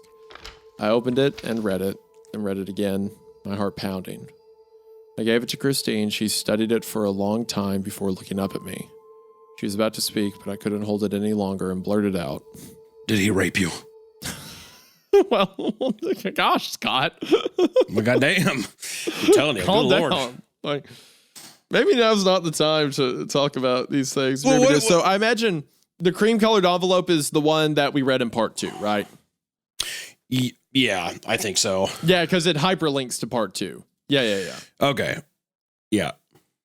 So they read that entire one, and then he says, I opened it, read it, my heart pounding, gave it to Christine. And he's like, did you do it? Scott's face was worried, hurt and scared. So I imagine this is now Christine. Yep. Scott's face was worried, hurt and scared at all the same time as he asked, and I could feel myself loving him and hating him for asking the question. I do like this position switch, and it does play pretty well. I knew he was concerned for my well-being, that he loved me, and I knew that he felt guilty because of who had taken me, but there was still something so selfish in him asking, so childish in him needing to be comforted. If I had been raped, this is a crazy conversation, or even better, him hoping I could reassure him that whatever brutalities I'd endured at not Scott's hands weren't as bad as all that, so he could start pretending this wasn't his fault. Because it was his fault. I saw that now. Not necessarily because it was an alternative version of him, but because he had talked to Not Scott, responded to him, told him about me. I was trying not to be angry with him, but I was so hurt and scared, and we had to get out of this place. Okay, I think she's starting to slip too. I think also you can. I don't know if it's corrupting. I think you can be. I don't think that's totally. You think she's like a fitting level of mad? I will say it is a fitting level of mad after he asked that question. Well, it's like, imagine, because it's a parallel version of you, right? But imagine like a stranger, you're gassing up your wife to some guy that you've never heard before, and then she gets it's like she gets kidnapped or whatever. Yeah, to me, I'm like, I think that there's also something about, I think that it's a selfish play. I don't think that he's like a horrible person or anything, but I can understand the frustration, I guess, from where she's coming from. Yeah. I had already been toying with the idea of lying to Scott after reading Not Scott's letter. I had no idea why Not Scott had lied about raping me. Did he say that in the letter? Was there a line about that? I don't remember him saying anything like that. I just remember the crying line. Remember the crying that suggested it? Oh, was there a line about that? Yeah. Christine, I just want to say I'm sorry. Yeah, I assume there is if they're talking about that now, yeah. I'd already been toying with the idea of lying to Scott after reading Not Scott's letter. I had no idea why Not Scott had lied about it, whether it was due to his insanity, natural cruelty, or just to make Scott hate him more. Didn't matter. If it could drive Scott's guilt and his anger long enough to force him to do what had to be done, it was a blessing. Oh my gosh. And if Scott's sad face and worried tone made it easier to tell the lie, so be it. I could ask for forgiveness when we weren't in hell anymore. So he didn't do it. He lied about it. No, he didn't. He didn't. Yeah, he lied about it, but she's about to lie too. Yeah. Okay, so maybe she is fucking crazy. Yeah. Because that's insane, right? That's because she's saying like if it motivates him to get us out of here. Like Jesus. Dang. Yeah. So we were right. So we were right about that. Okay, so she says she says, yes, he did. He started the second day and it got worse as the days went on. More extreme. Wow. Whoa. I was going to try and fake tears, but I found there was no need. After what we had just witnessed, tears were going to come easily for some time. Okay, this is fucked. That's that's insane. That is insane to be like, I know what will motivate him. He also shouldn't have asked it, but that doesn't justify whatever. I saw Scott's face darken as his fists balled at his sides. That's the response I was hoping for. I waited a moment for him to stew, and then I went on. But I lied before. I do know a bit more about how to make the door work. Not Scott killed a little girl. He used her blood to open the door. Some of that was guesswork on my part, but I had seen enough to make an educated guess. Scott's eyes widened some, but he still looked hard and determined. Then that's what we'll do. I'll find someone and take blood from them. I winced and he stopped. What is it? What's wrong? I licked my lips. Ask for forgiveness when you aren't in hell. Not Scott told me that it had to be from a child and the blood only worked as they were dying. I didn't want to tell you because it's so horrible. But I don't think there's any other way to get us. But I don't think there's any way to get us home. Okay, yeah, she's slipping. I think my girl Christine's I think she's slipping mentally a bit. Oh, well, I don't know, because she's saying ask for forgiveness when you are in hell, because she's thinking like we have to mimic exactly what Not Scott did. Yeah, no, I understand the rationalization, but it's an interesting way to start showing the deconstruction, the mind, the mind evolving, basically. Whew. This too was a lie, of course, as Not Scott had never told me any such thing, but it made sense. The leftover blood of the girl hadn't worked, and neither had my own fresh blood, so we needed to replicate what Not Scott had done as closely as possible as soon as possible. With We didn't have time for Scott to moralize, try to think up humane alternatives, let the edge his emotions were given him now grow dull with time and equivocation. No, We have to get out of here. I have to make this right and get you out of here. If I have to do something horrible to do that, that'll be on me. His eyes were glimmering, but his voice didn't falter. We'll go find someone right now so we can get done with it. I reached out and squeezed his hand. I'll help. Man, end of part 4, into part 5. So see, okay, so we're starting to get the idea of, at least from how I read it, I think me and you are on the same page as Christine is kind of, I think that the world is starting to affect her in whatever way. But even in some kind of way, there's desperation happening with Scott, where it's bordering to me on desperation, but it also is hints of like, is he slowly kind of getting there too? Yeah, I can't tell if it's like the world's doing that to them or their desperation's doing it, and ergo the world does it to them or what. Like, Yeah. I'm not sure the specifics, but they're not doing too hot, I would argue. Man, that's rough. Like, and he said it had to be a little girl. Whew. All right, well, I'm ready for part 5? The final part, let's get it. Final part. I woke to something licking my face. I reached out of my sleep fog and feeling short, soft fur, I realized that Trixie somehow made it onto the bed. So this is now bad Scott, I'm guessing. Yeah, not Scott. Yeah. Yeah. Opening my eyes, I saw his happy, smushed face as he gave me another lick, clearly proud at having gotten up on the bed somehow. The girl at the pet store had said he was called a pug, and from the moment I saw him, I knew he was the weirdest and cutest thing I'd ever seen. I'd always been fascinated by dogs growing up, only in part because of Dad's stories about Rex, but I had never seen a dog like this in any of the old pictures. An hour later, I had him home, getting his bed and food ready while he explored the apartment with a manic, bouncy determination. Ruffling his fur, I pondered trying to go back to sleep, but I knew it was a lost cause.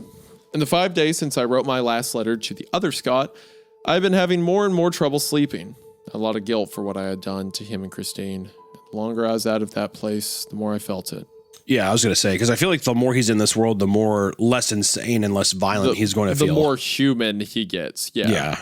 Living in that other world, my old world, I had come to feel like I was trapped inside myself. When I had first started noticing the change in myself a couple of years back, I was worried but also strangely intrigued. It was like I was standing at the edge of some newly formed cave, and each day I went into it a little deeper and a little more frequently.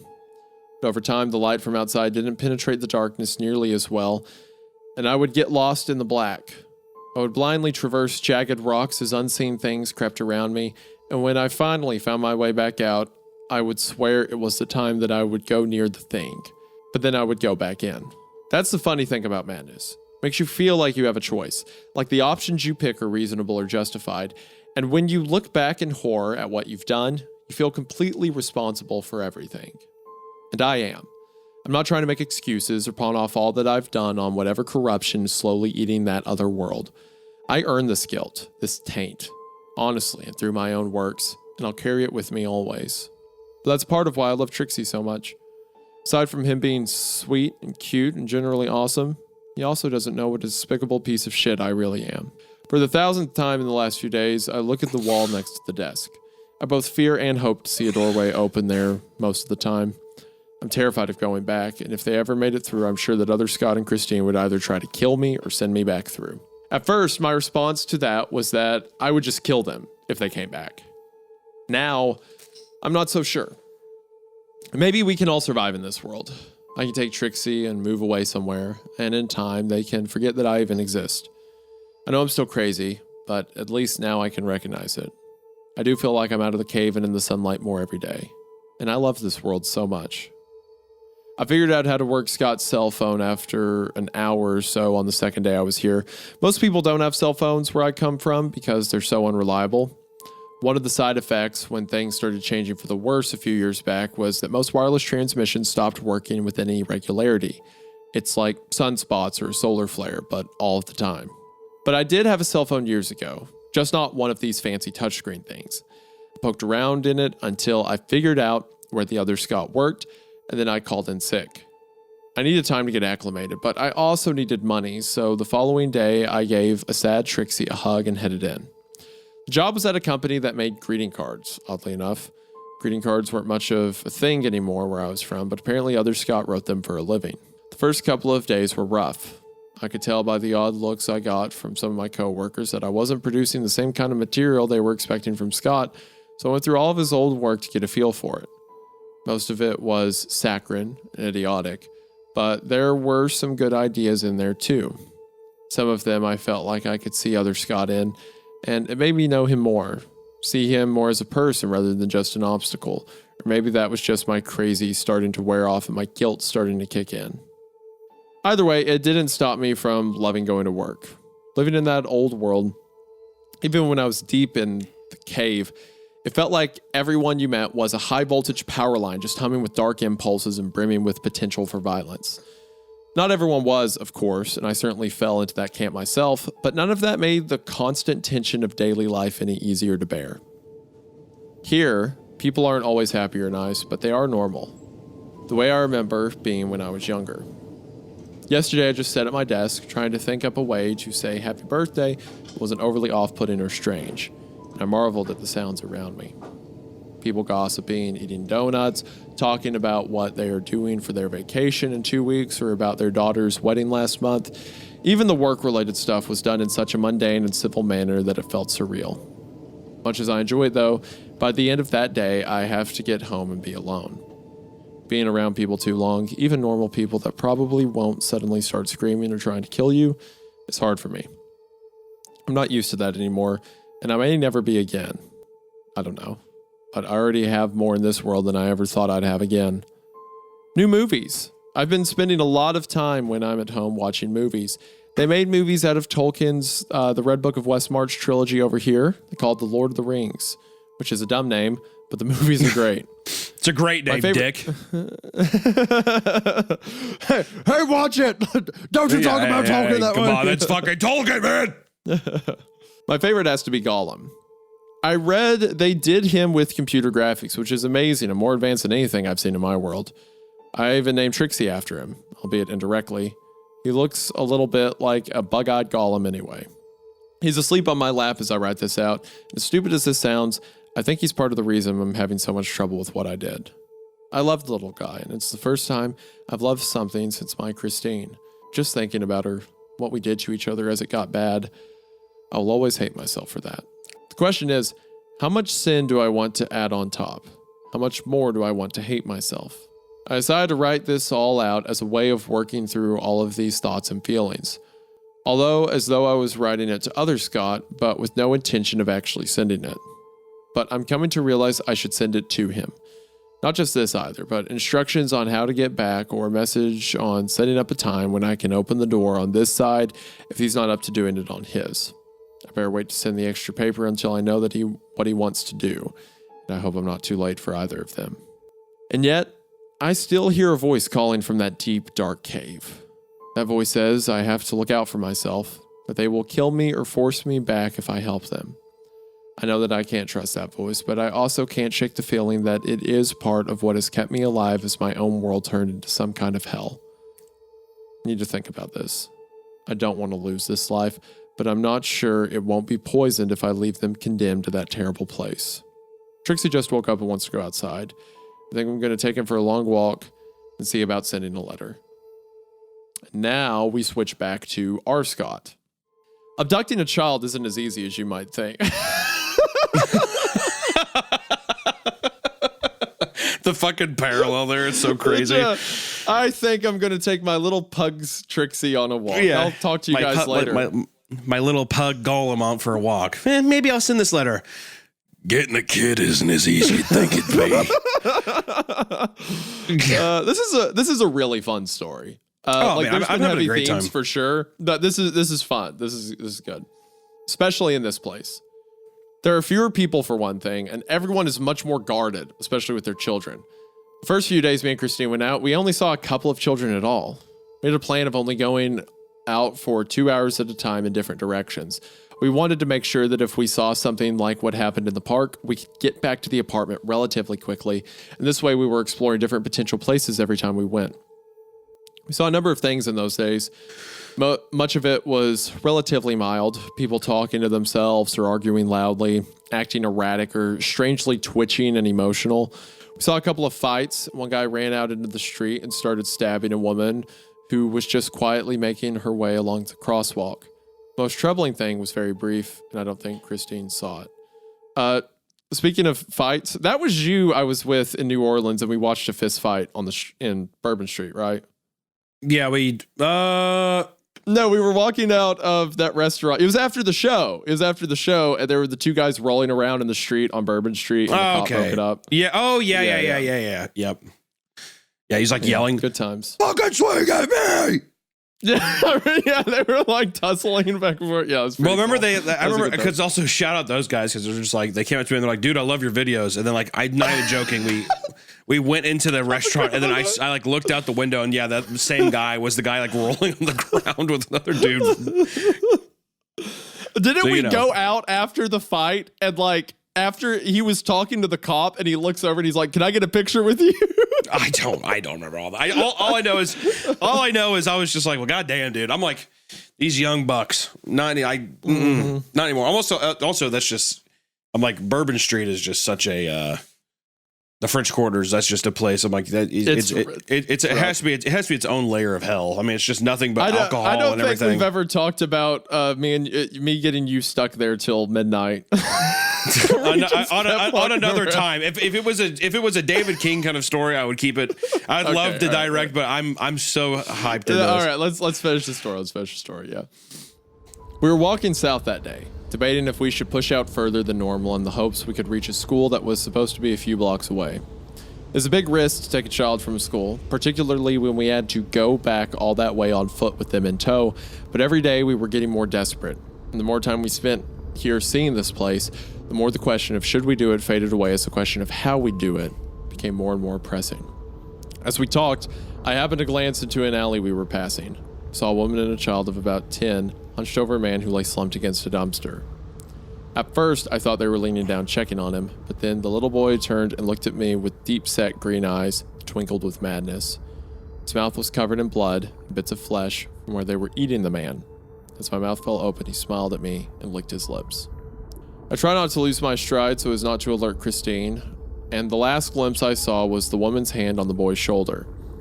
May have been my fear or a trick of the shadows, but I swear I saw her hand going into him slowly. Whoa. Mm-hmm. Oh, I swear I saw her hand going into him slowly as though they were running together like pink candle wax. So it's like they're like morphing into each other. That's a lot better than what I thought. I told Christine we should keep going, decided in the back of my mind we should be taking a different route back to the apartment.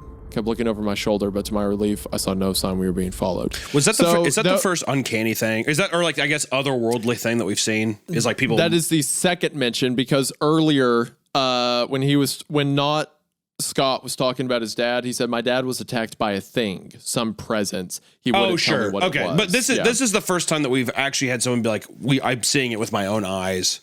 Yes, yeah. There's like some supernatural thing going on. Because there's been hints of stuff. But this is the first time we've actually heard someone be like, "Oh, this is like bodies morphing together." It's or like, something. it's like a supernatural presence has corrupted this world. Yeah, it's just kind of rotten over. It's giving it's the parallels with this in the VHS short. It's the parallels are there. Yeah. It actually is very close. I'd be so curious to see if that was at all inspired by this. When was the story written? This was 7 years ago. 7 years ago, and I want to say that VHS was more recent, right? Let me but that see. was a Spanish director, right? He was Spanish. Yeah, something like that. Yeah, it was. Let me see, because the show. I remember hearing an interview with, James A. Janice talked about it on Dead Meat. That he said he just used a lot of the satanic imagery because he thought it was cool. He thought it looked creepy. He was like, no, it's not actually Satanism. I just think it's like an evil aesthetic. Yeah, parallel monsters is what the short is. I don't know. It's just which very similar. There's horror visuals and stuff, but still, it was just one of those things. I keep coming back to it, just like the doorway and all that kind of stuff. It is what it is. Yeah. There's supernatural stuff happening. Yeah. That was the day our luck changed. A mile down the road, we found an elementary school. and already let out for the day, but the next day we were back bright and early. After watching most of the morning, we had a plan. Most of the children came in by school bus or were dropped off by parents, but there were a handful that walked there in the morning. Assuming that was true in the afternoon as well, we would just wait for a small child who was walking alone, preferably a girl since that's what Not Scott had used, and that would be that. It was terrible, and I still hated the idea of doing it, but it had to be done. I had to try and make all of this right, even though I had to do some wrong to do it. Do some wrong is a very subtle way to describe butchering a child.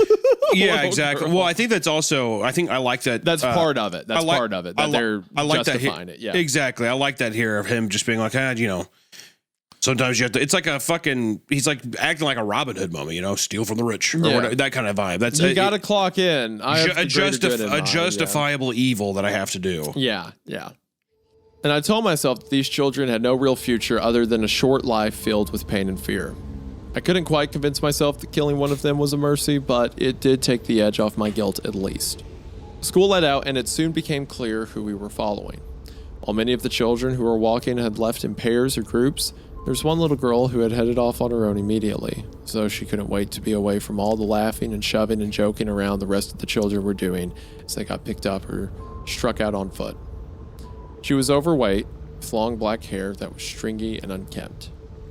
Clothes were clearly old and dirty in spots, and as she walked, I could see that the sole was starting to separate on the back of one of her red sneakers. This is so sad, dude. Oh, man. Oh, she looked sad and unloved, and I had to fight the urge to tell Christine that this was a mistake.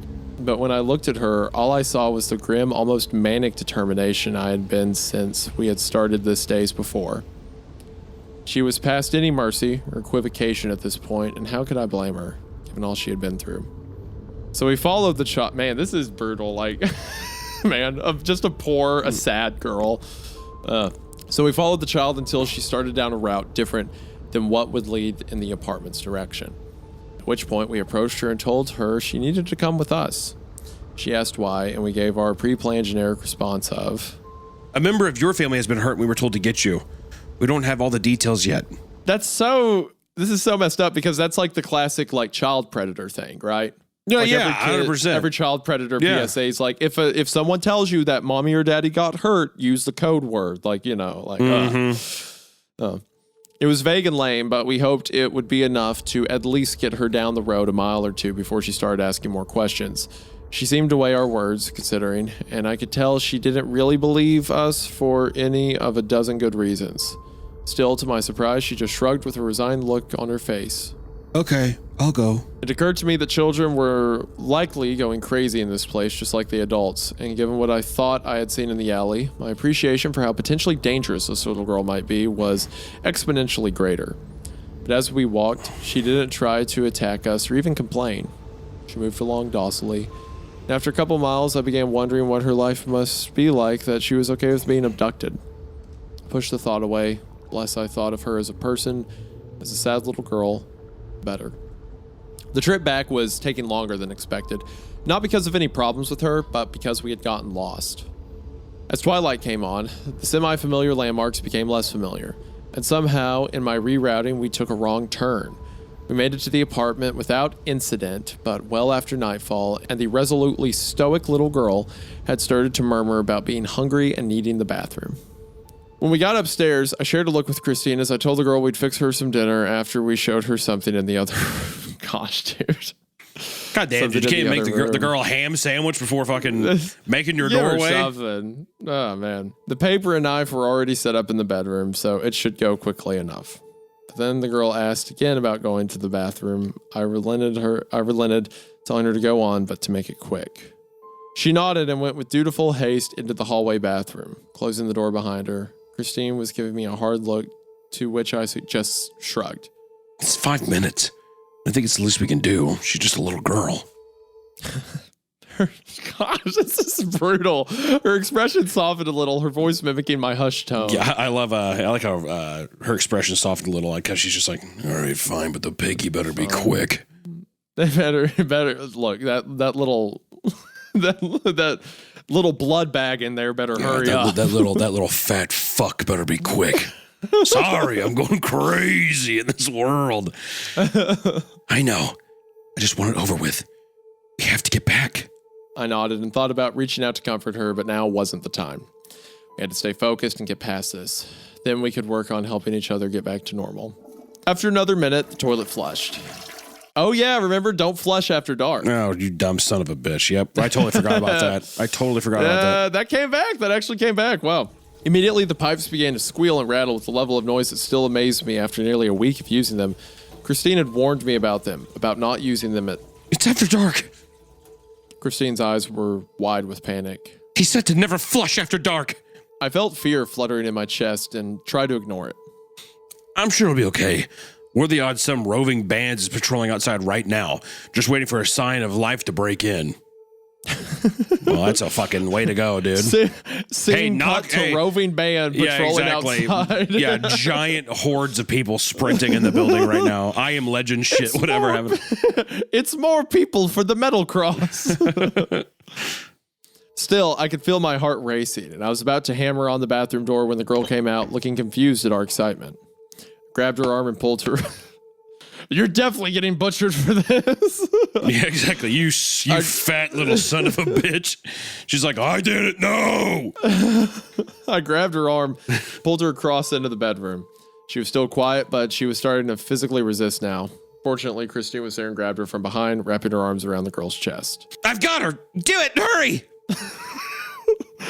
I let go of the girl's arm and looked into Christine's face. She looked 10 years older and like a different person than the woman I knew and loved. Her easy smile and bright, intelligent eyes had been replaced with a grim slash and dull stones that bored into me as she waited for me to grab the knife. I picked it up and had time to think about how heavy it felt, how wrong it felt in my hand. Next moment, there was a crash that sounded like it was coming from the front door of the apartment as someone tried to bash their way in. Christine's eyes widened as her grip on the child tightened. Do it now, fucker! You fucking do it now before they're on top of us! Being careful to avoid the child's face, I moved my gaze down to the knife. Taking a deep breath, I shoved it into the girl's stomach. Oh, goddamn. Come on, not Scott. Or Scott, regular Scott. Even then, she didn't complain other than to make an woof sound. She'd been punched in the gut. I was starting to cry, but the splintering sound of the front door finally gave way, spurred me on. Put my fingers in the blood pouring from the knife wound, turned to trace the rectangle inside the paper door. Immediately, a crack appeared, and at my touch, the door swung open. Wow. So it fucking worked. It worked. I shuffled away and told Christine to go through, seeing 2 men and 1 woman coming into the living room and looking at me across the distance. I jumped and slammed the bedroom door shut, twisting the lock, but knowing the door would only hold for seconds. Turning back, I saw the last of Christine disappear through the door, and I dove behind her, scrabbling through and back into my world. The first thing I noticed when I passed through was barking.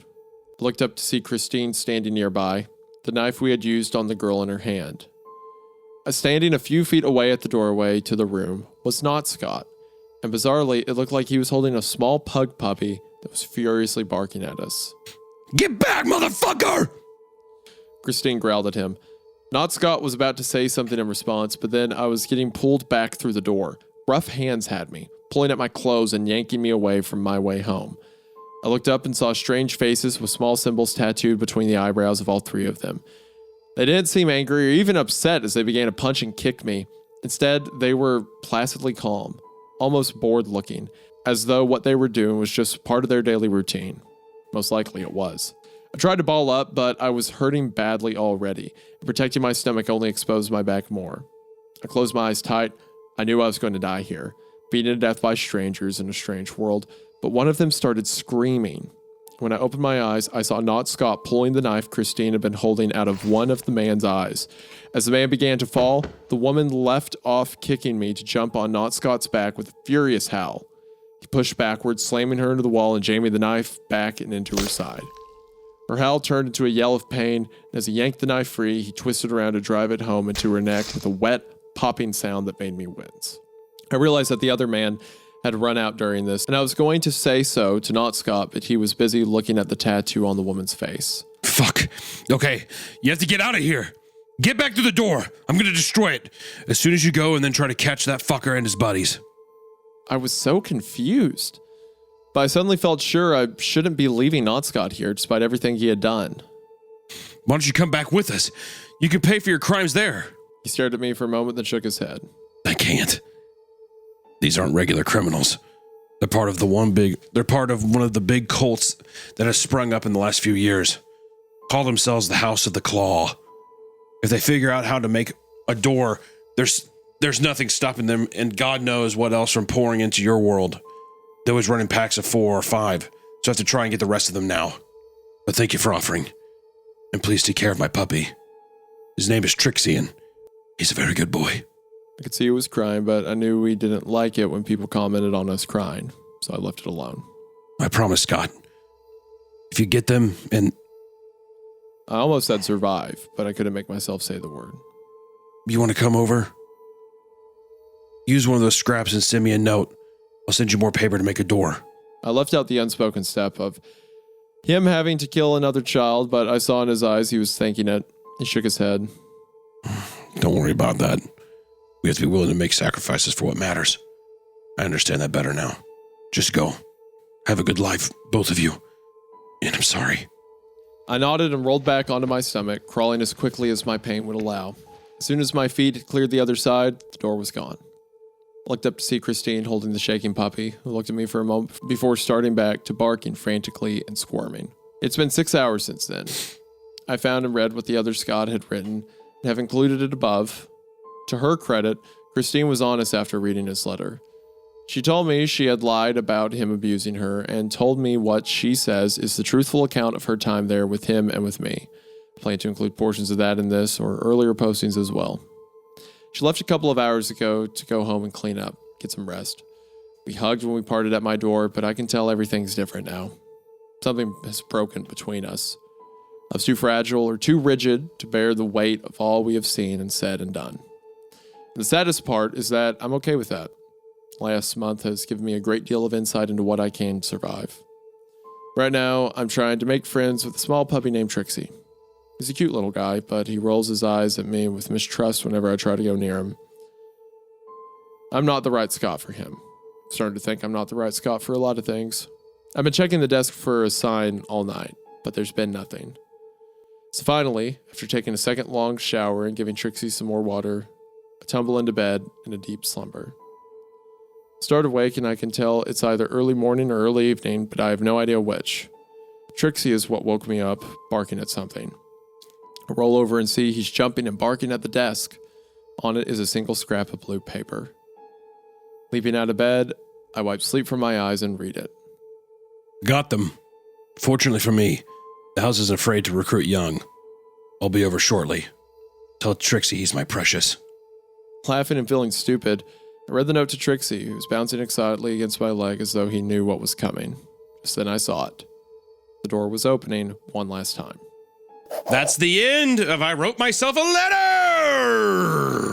That is the end. So I guess you do have to... Okay, so what I was expecting to happen is there's going to be a revelation at the end that, like, any blood will work. Like, you could use an animal or something.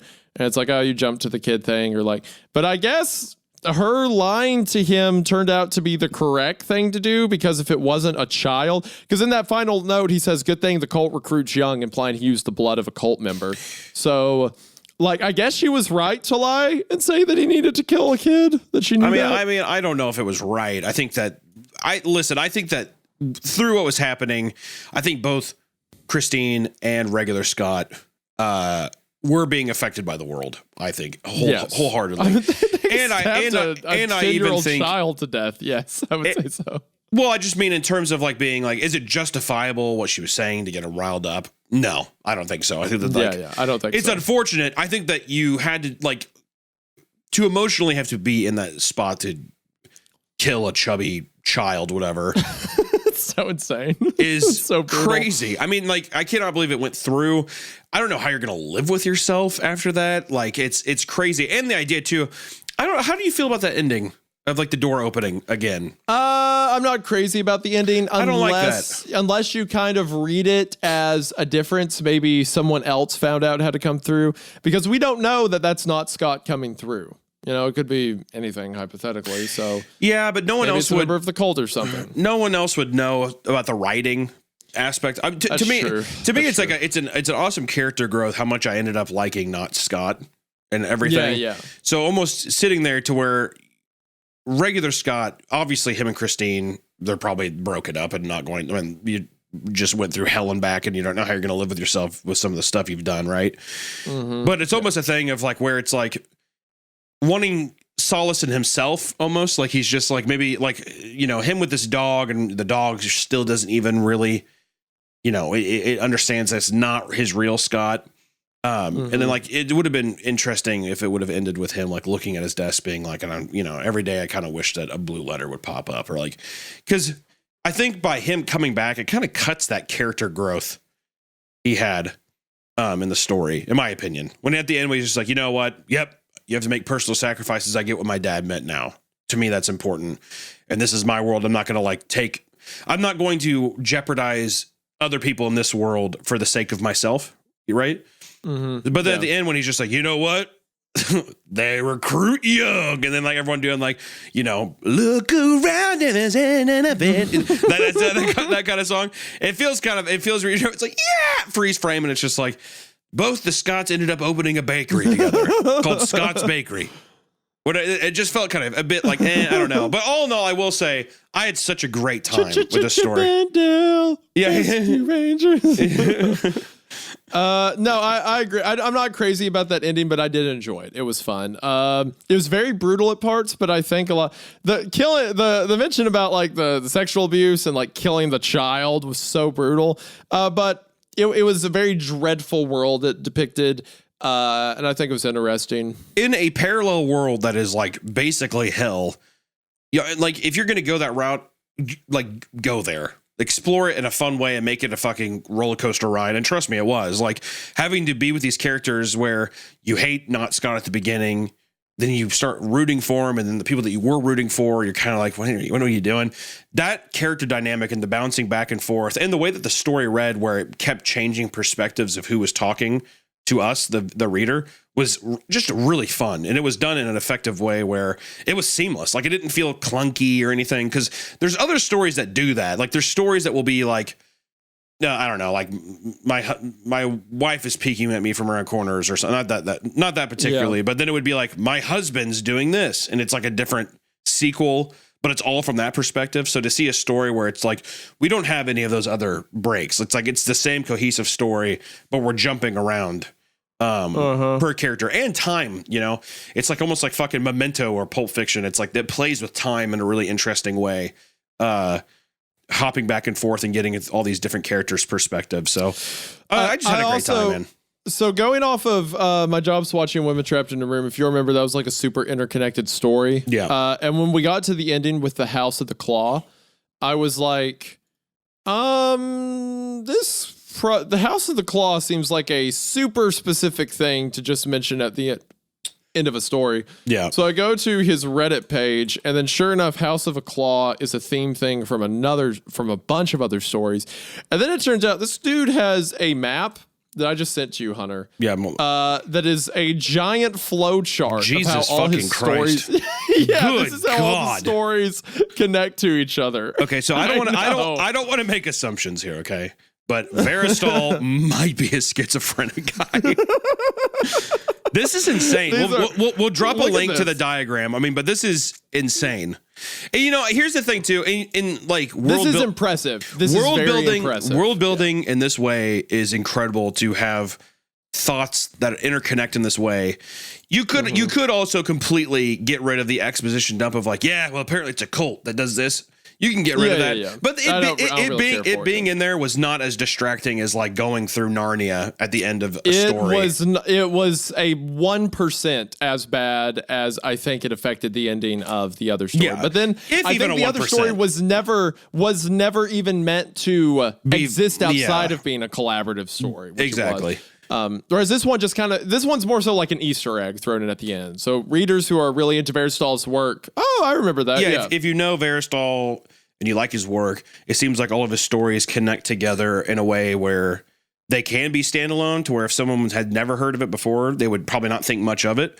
but it's just a little other Easter egg to where I'm sure it makes reading his work as a whole a lot more rewarding, and how those things play off each other. And this is super impressive looking at this flowchart right now. There's a couple that look like pure standalone, but most of them connect into each other one way or the other, which is pretty wild. When are we going to get the Veristal iceberg, dude? That's what we fucking need. That's what we need from you, dude. Fucking deep dive. And then we're gonna come back. I'll come back to an episode to be like, I didn't like my job's watching a woman trapped in the room because what I didn't realize it's the opening of a third act of the greater universe of I just slip into a seizure and I just drop to the floor. Literally the way people talk about Marvel movies right now. Yeah. Like they're just they're like, no. The 14th spin-off show is good because it gives a connection between the 4th and 8th movies. It connects. And that's what happened to the one character from the first Captain America movie. It's like, I literally cannot care less. Man, I had such a great time. And I'll be honest, I wrote myself a letter. I got a response. Is it the strongest hook we've had in terms of titles? Probably not, but I will say it did well. I really enjoyed the creativity of hopping between characters. Like the revelation in part 2 was just so fun. Like I really enjoyed that, man. And then even getting in part 3 when you're like, oh, now this is Christine. It kept revealing itself in this fun time. And I don't think it overstayed its welcome too with making it like some self-masturbatory schlock fest of we're in this fucking world and people are, they stabbed this woman to death. And it was just enough to just be like, well, it's a horrible fucking place. We get to experience it. Messed up. Messed up. And dip our toes in and be like, Jesus, I do want to get out of here. To where when they come to the conclusion of being like, well, I guess we're going to kill this little girl, kill a child. It's something that in their moment, as their fucking minds are being twisted, they're probably going to justify. But that's one thing too in this real world that it's like you're gonna have to live with that forever. Which also makes sense to me, where I was like, oh, they're gonna break up, obviously, and probably be like, eh. The justification for it's interesting as well, because he kept being like, everyone here's insane, so this little girl's probably insane, so we're probably doing her a mercy, the way, because I don't want to be here. The justification was interesting. I wish the ending kind of leaned into that a little bit more, of being I wanted the end of he becomes not Scott, which is kind of what it did, by wanting him to be evil in the other world, and not Scott's kind of the protagonist now or whatever. Whoever's in that world becomes corrupted, I'm not super furious at the ending or anything like that. And the rest of the story was good, that I really don't mind it. So well, I think I don't even think not Scott was necessarily evil. I mean, here's the thing. Yes, he's a murderer. He's definitely a murderer. I'm not saying he's a good guy. I'm just saying that he is conscious enough he is not insane. I think he knows that he's going. I think it's becoming worse. Made him evil. What I mean is, I think that he realizes that his mind is being corrupted and he cannot help the things that he's doing. And in an act of desperation, did this horrible thing, and all that stuff as well. Which I just don't know. It's an interesting. It was just interesting back and forth. And there's no character who didn't do something fucking horrible in the story. Christine and regular Scott, everybody did some fucking horrifying thing to try to get back to the normal world. And the normal world is basically heaven if you've been in that other world. Yeah. Yeah. It's simple. We kill the child. Yeah. It's simple. We kill the child. You wanna know how I got these scars? That's Scott. You wanna know how I got these scars? I stabbed a 10-year-old girl. I stabbed a morbidly obese child. She was pre-type 1 anyway. It's fine. She was pre-type 1 and she shit all in this bathroom and it smelled like hell. She flushed the toilet after midnight. Yeah, she flushed the toilet after midnight because this is also kind of like Gremlins. What an absolutely brutal. I love that connectivity of, I wonder if he was writing it and he's just like, how do I get the Colt in here? And he's like, yeah, what if I just say that you can't use the shitter after this time? or else it basically sounds like the fucking Blue Man Group's playing in your apartment building or something. It's also really funny that it's like the little girl's like, okay, I'll come with you guys. And she goes to the bathroom and they're like, what? Why'd you do that? Idiot. And then they stab her to death. Well, they got I like that part too, actually, whenever Christine gives him a look like, are you fucking stupid? And he's like, well, dude, she has to take, can she not take a final shit? Come on, it's just a kid. It's just a kid, which I think is funny because he can justify not feeding her. He can justify letting her shit. And then because of that, he's like, come on, she's a girl. But then he's also like, I'm going to stab you to death. I'm going to fucking stab you to come on, Christine, for fuck's sake. She has to take a shit. Come on. Yeah. But it's like, hey, be nice to the girl. Yeah, exactly. Stab, stab, stab, stab. And she's like, read. I'm kidding. Okay, so here we go. So that was the story. It was fucking awesome. Be sure to check out Veristol's stuff. You made pig noise. You made pig noises, you animal. You monster. I know. I hate myself. I hate myself. So check out Veristol's stuff. And also, I mean, like, I don't know. If there's any viewers or listeners here who have done a deep dive into the rest of his stuff, I'm super curious to see comments of like how else the stories interconnect in that way. Because it is fascinating. And like, I do think that I have more of an appreciation for that universe after reading the story. I just really, really like this story. I think I liked it more than obviously I'm watching a woman trapped in a room. But I think that's just because also I liked Scott as a character more. I think that like just a really, really fun character piece with 3 characters going through hell and back. So a lot of fun. Also, once again, creepcast.store. Check us out there. Get your merch there. If you're watching this on YouTube, consider checking us out on Spotify and Apple Podcasts, all that shit, giving us the ratings. We have to plug it. It just helps us out. So please. Thank you guys so much for watching the episode. And Isaiah, we'll see them in the next one. We'll see you all in the next one. Be sure to get the merch. Get the merch while you can. Eat me like a bug or any of that other stuff. And be sure to remember, kids, Hunter made fun of a small overweight child that was stabbed to death and made fictitious child. Fictitious. No, I don't think that part's important. Fictitious child, not real. I think history will remember you as it will off the information was. He's gone, so I can say that he does that off channel too. Anytime it's me and him alone, loves to talk about children, especially the big ones. Y'all can't hear him, but he starts screaming at me with that one. That's great. Bye.